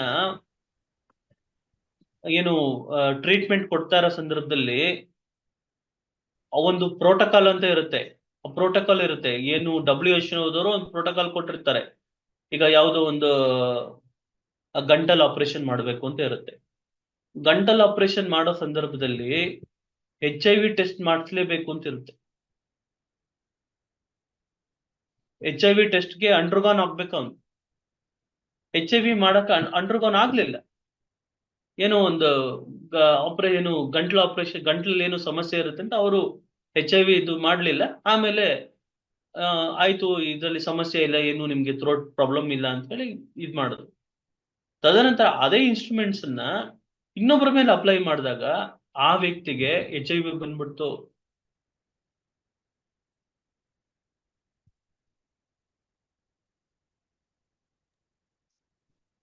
ಅಂತ ಸಂದರ್ಭದಲ್ಲಿ ಏನ್ ಮಾಡೋದು? ಬ್ಲಡ್ ಟ್ರಾನ್ಸ್ಫ್ಯೂಷನ್ ಮಾಡುವಂತ ಸಂದರ್ಭದಲ್ಲಿ ನೋಡಿ, ಸೊ ಪ್ರೋಟೋಕಾಲ್ಸ್ ಗಳನ್ನ ಮಾಡುವಂತದ್ದು ಎಲ್ಲ ಒಂದು ಕೆಲವು ಸಂದರ್ಭದಲ್ಲಿ ಎಲ್ಲ ಕಂಪ್ಲೀಟ್ ಫಾಲೋ ಮಾಡಿರ್ತಾರೆ, ಆದ್ರೂ ಸಹ ಒಬ್ಬ ವ್ಯಕ್ತಿ ಸತ್ತೋಗ್ಬಿಡ್ತಾನೆ, ಮೃತನಾಗ್ಬಿಡ್ತಾನೆ. ಅಂತ ಸಂದರ್ಭದಲ್ಲಿ ಅವಾಗ ರೀಸನಬಲ್ ಟೆಸ್ಟ್ ಅಂತ, ಟೆಸ್ಟ್ ಆಫ್ ರೀಸನಬಲ್ನೆಸ್ ಅಂತ ಹೇಳಿ ಸಾಕಷ್ಟು ಪ್ರಕರಣಗಳ ಅದನ್ನ ಬಗ್ಗೆ ಉಲ್ಲೇಖವನ್ನ ಕೊಟ್ಟಿದ್ದಾರೆ. ಎಲ್ಲಾ ಪ್ರಯತ್ನವನ್ನು ಮಾಡಿರ್ತಾರೆ. ಎಲ್ಲಾ ಒಂದು even experienced doctors, senior doctors ಇರ್ತಾರೆ, ಅವ್ರನ್ನೆಲ್ಲ ಕನ್ಸಲ್ಟ್ ಮಾಡಿರ್ತಾರೆ. ಎಂತ ಡಾಕ್ಟರ್ ಕರ್ಕೊಂಡ್ಬಂದ್ರು ಅವ್ರು ಮಾಡ್ತಿತ್ತು ಅದೇ ಕೆಲಸನ ಇವರು ಮಾಡಿರ್ತಾರೆ. ಆದ್ರೂ ಸಹ ಆದಂತ ಸಂದರ್ಭದಲ್ಲಿ ಅವ್ರನ್ನ ನಾವು ಲಯಬಲ್ ಮಾಡಕ್ ಆಗಲ್ಲ, ಅವ್ರನ್ನ ನಾವು ಕ್ರಿಮಿನಲ್ ಲಯಬಿಲಿಟಿ ತಗೊಂಡ್ಬರಕ್ಕಾಗಲ್ಲ ಅಂತ ಹೇಳಿ. ಸೊ ಇಲ್ಲಿ ಕ್ರಿಮಿನಲ್ ಲಯಬಿಲಿಟಿ ತೋರ್ಬೇಕಾದ್ರೆ ನೆಗ್ಲಿಜೆನ್ಸ್ ಕೇಸಸ್ ಅಲ್ಲಿ ಕೆಲವೊಂದು ಪ್ರಪೋಸಿಷನ್ಸ್ ಅನ್ನ ಅರ್ಥ ಮಾಡ್ಕೊಬೇಕು. ಯಾವುದು ಅಂತಂದ್ರೆ vicarious liability, absolute liability, test of ರೀಸನಬಲ್ನೆಸ್.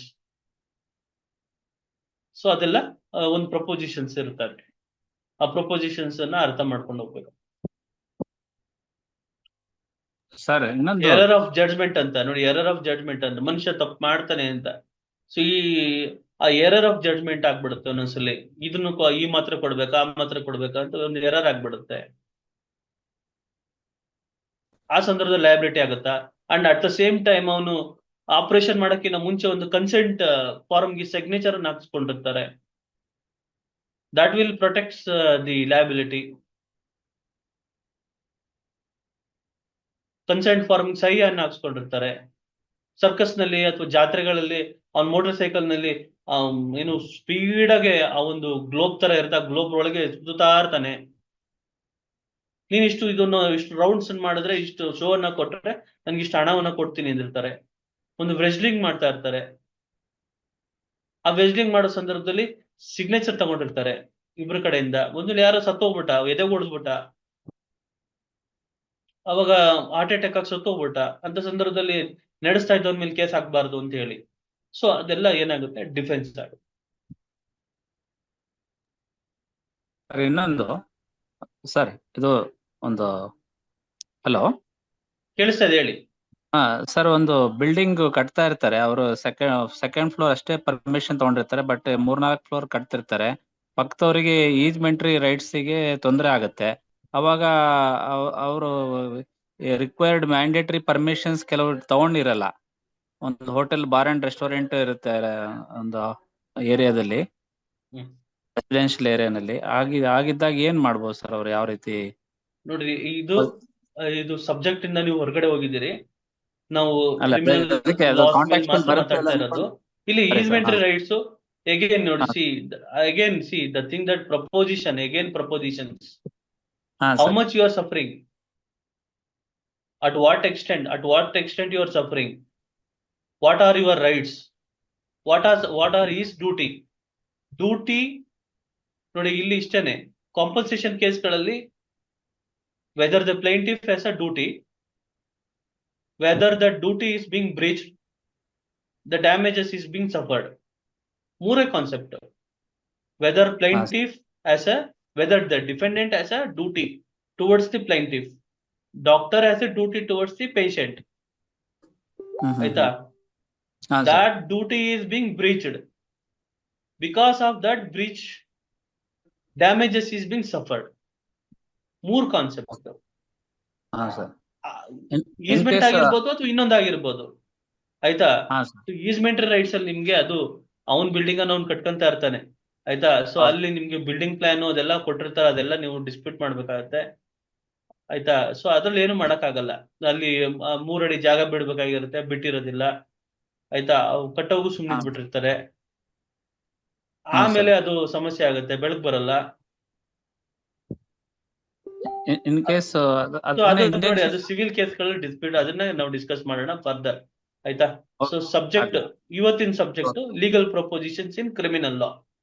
ಅದಕ್ಕೆ ಸಂಬಂಧಪಟ್ಟಂಗೆ ದಿನೇಶ್, ನಿಮ್ದೊಂದು ಪ್ರಶ್ನೆ ಕೇಳಿ. Okay, will close it. ನಮಸ್ತೆ ಸರ್. ನಮಸ್ತೆ ಸರ್, ಅದೇ ಈಗ ಎಲೆಕ್ಟ್ರಿಫಿಕೇಶನ್ ಮಾಡ್ಬೇಕಾದ್ರೆ ಪೋಲ್ ಎರೆಕ್ಷನ್ ಮಾಡಿರ್ತಾರೆ, ಮತ್ತೆ ಕಾಂಟ್ರಾಕ್ಟರ್ ಕಡೆಯಿಂದ ಒಬ್ಬ ಲೇಬರ್ ಕಂಬ ಹತ್ತಿ ಕೆಲಸ ಮಾಡ್ತಾ ಇರ್ತಾನೆ, ಮತ್ತೆ ಅದು ಎಲೆಕ್ಟ್ರಿಫಿಕೇಶನ್ ಆಗಿ ಅದು ಇದಾಗುತ್ತೆ, ಪ್ರಾಬ್ಲಮ್ ಆಗುತ್ತೆ ಅಂದ್ರಲ್ಲ ಸರ್. ಅದನ್ನ ಡಿಪಾರ್ಟ್ಮೆಂಟ್ ಕಡೆಯಿಂದ ಯಾವುದೇ ಎಲೆಕ್ಟ್ರಿಫಿಕೇಶನ್ ಆಗೋದಕ್ಕೆ ಸಪ್ಲೈ ಇನ್ನೂ ಎಲೆಕ್ಟ್ರಿಫಿಕೇಶನ್ ಆಗಿರಲ್ಲ, ಆದ್ರೆ ಕಾಂಟ್ರಾಕ್ಟರ್ ಮೂಲಕ ಹುಡುಗ ಹತ್ತಿರ್ತಾನೆ, ಸೆಕ್ಷನ್ ಆಫೀಸರಿಗೆ ಫೋನ್ ಮಾಡಿ ಲೈನ್ ಕ್ಲಿಯರ್ ತಗೊಂಡಿರಲ್ಲ.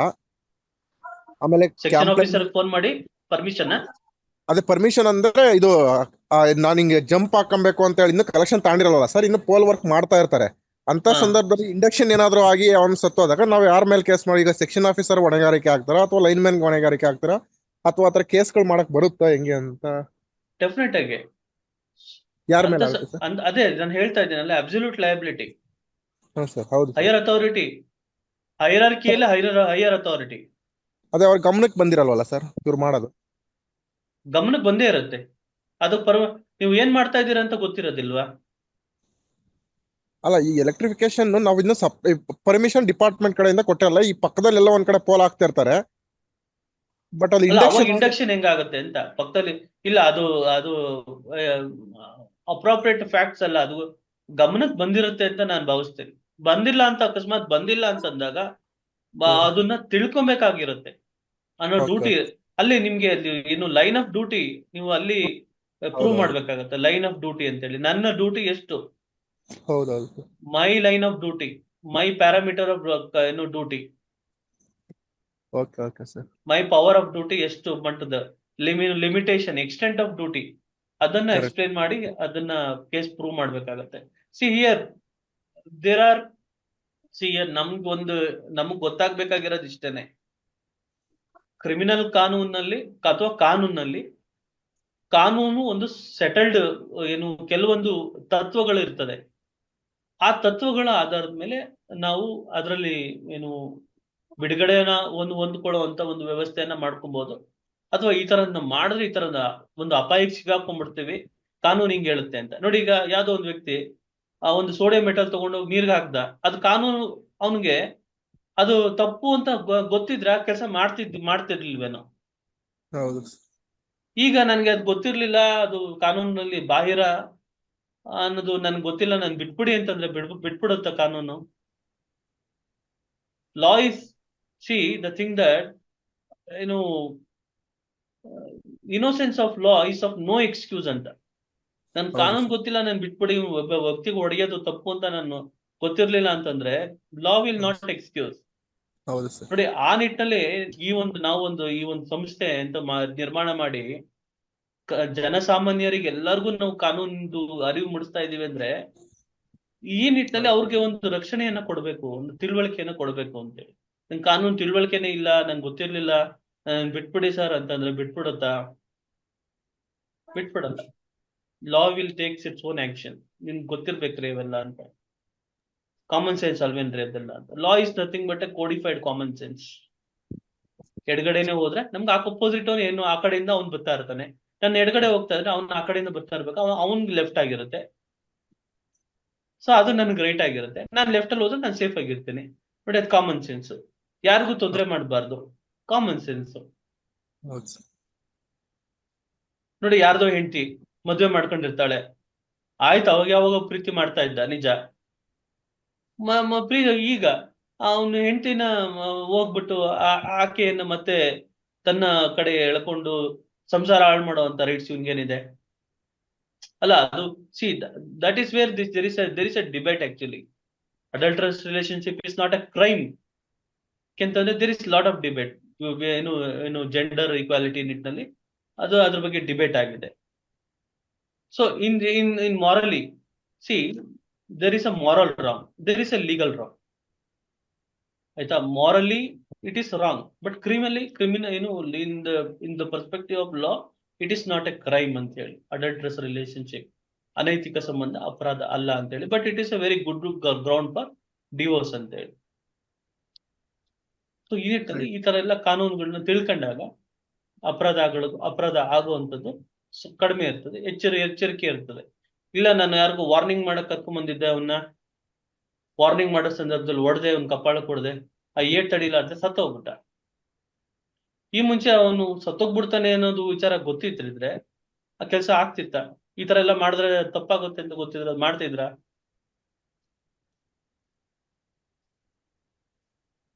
ನೋಡಿ, ರೆಸ್ಟೋರೇಟಿವ್ ಜಸ್ಟಿಸ್ ಅಂತ ಹೇಳಿ, ರೆಸ್ಟೋರೇಟಿವ್ ಜಸ್ಟಿಸ್ ರಿಪೇರ್ ಮಾಡುವಂಥದ್ದು, ಆ ವ್ಯಕ್ತಿಗೆ ತಿಳುವಳಿಕೆಗಳನ್ನ ಕೊಡುವಂಥದ್ದು, ತಿಳುವಳಿಕೆ ಕೊಟ್ಟು ಅವನನ್ನ ಒಂದು ಸರಿ ದಾರಿಯಲ್ಲಿ ತರುವಂಥದ್ದು. So that is restorative justice. Thank you sir. So empowering ನೋಡಿ, ಎಂಪವರ್ಮೆಂಟ್ ಆಫ್ ವುಮನ್ ಅಂತೀವಿ, ಹಂಗೆ empowerment of people through law, through legal awareness. ಅವ್ರಿಗೆ ಕಾನೂನು ಪರಿಚಯ ಮಾಡಿಕೊಟ್ಟಂತ ಸಂದರ್ಭದಲ್ಲಿ ತೊಂದರೆ ಆಗಲ್ಲ. ಸೊ ಇಷ್ಟು ಹೇಳ್ತಾ ಇವತ್ತಿನ ಒಂದು ತರಗತಿಯನ್ನ ನಾನು ನಿಲ್ಲಿಸ್ತಾ ಇದ್ದೀನಿ. ಸಾಕಷ್ಟು ಒಂದು ಇಂಟ್ರೆಸ್ಟಿಂಗ್ ಆಗಿತ್ತು ಅಂತ ನಾನು ಭಾವಿಸ್ತೀನಿ. ನಿಮ್ಮ ಕಮೆಂಟ್ಸ್ ಗಳು ಏನಾದ್ರು ಇದ್ರೆ ದಯವಿಟ್ಟು ಹಾಕಿ. ನನ್ಗೆ ಮೆಸೇಜಸ್ ಇದ್ರೆ ನಿಮ್ಗೆ ಏನಾದ್ರು ಹೇಳ್ಬೇಕು, ಸಜೆಷನ್ಸ್ ಕೊಡೋಂಗಿದ್ರೆ ನನಗೆ ಮೆಸೇಜ್ ಅನ್ನ ನೀವು ದಯವಿಟ್ಟು ಹಾಕಿ. ನಿಮ್ಮ ಏನಾದ್ರು ಪ್ರಶ್ನೆಗಳಿದ್ರೆ ಪ್ರಶ್ನೆಗಳಿಗೆ ಉತ್ತರನೂ ಸಹ ನಾನು ಕೊಡ್ತೀನಿ. ದಯವಿಟ್ಟು ನನ್ನ ಪ್ರಶ್ನೆಯನ್ನ ಗ್ರೂಪ್ ನಲ್ಲಿ ಶೇರ್ ಮಾಡಿ. ಧನ್ಯವಾದಗಳು. ನಮಸ್ಕಾರ.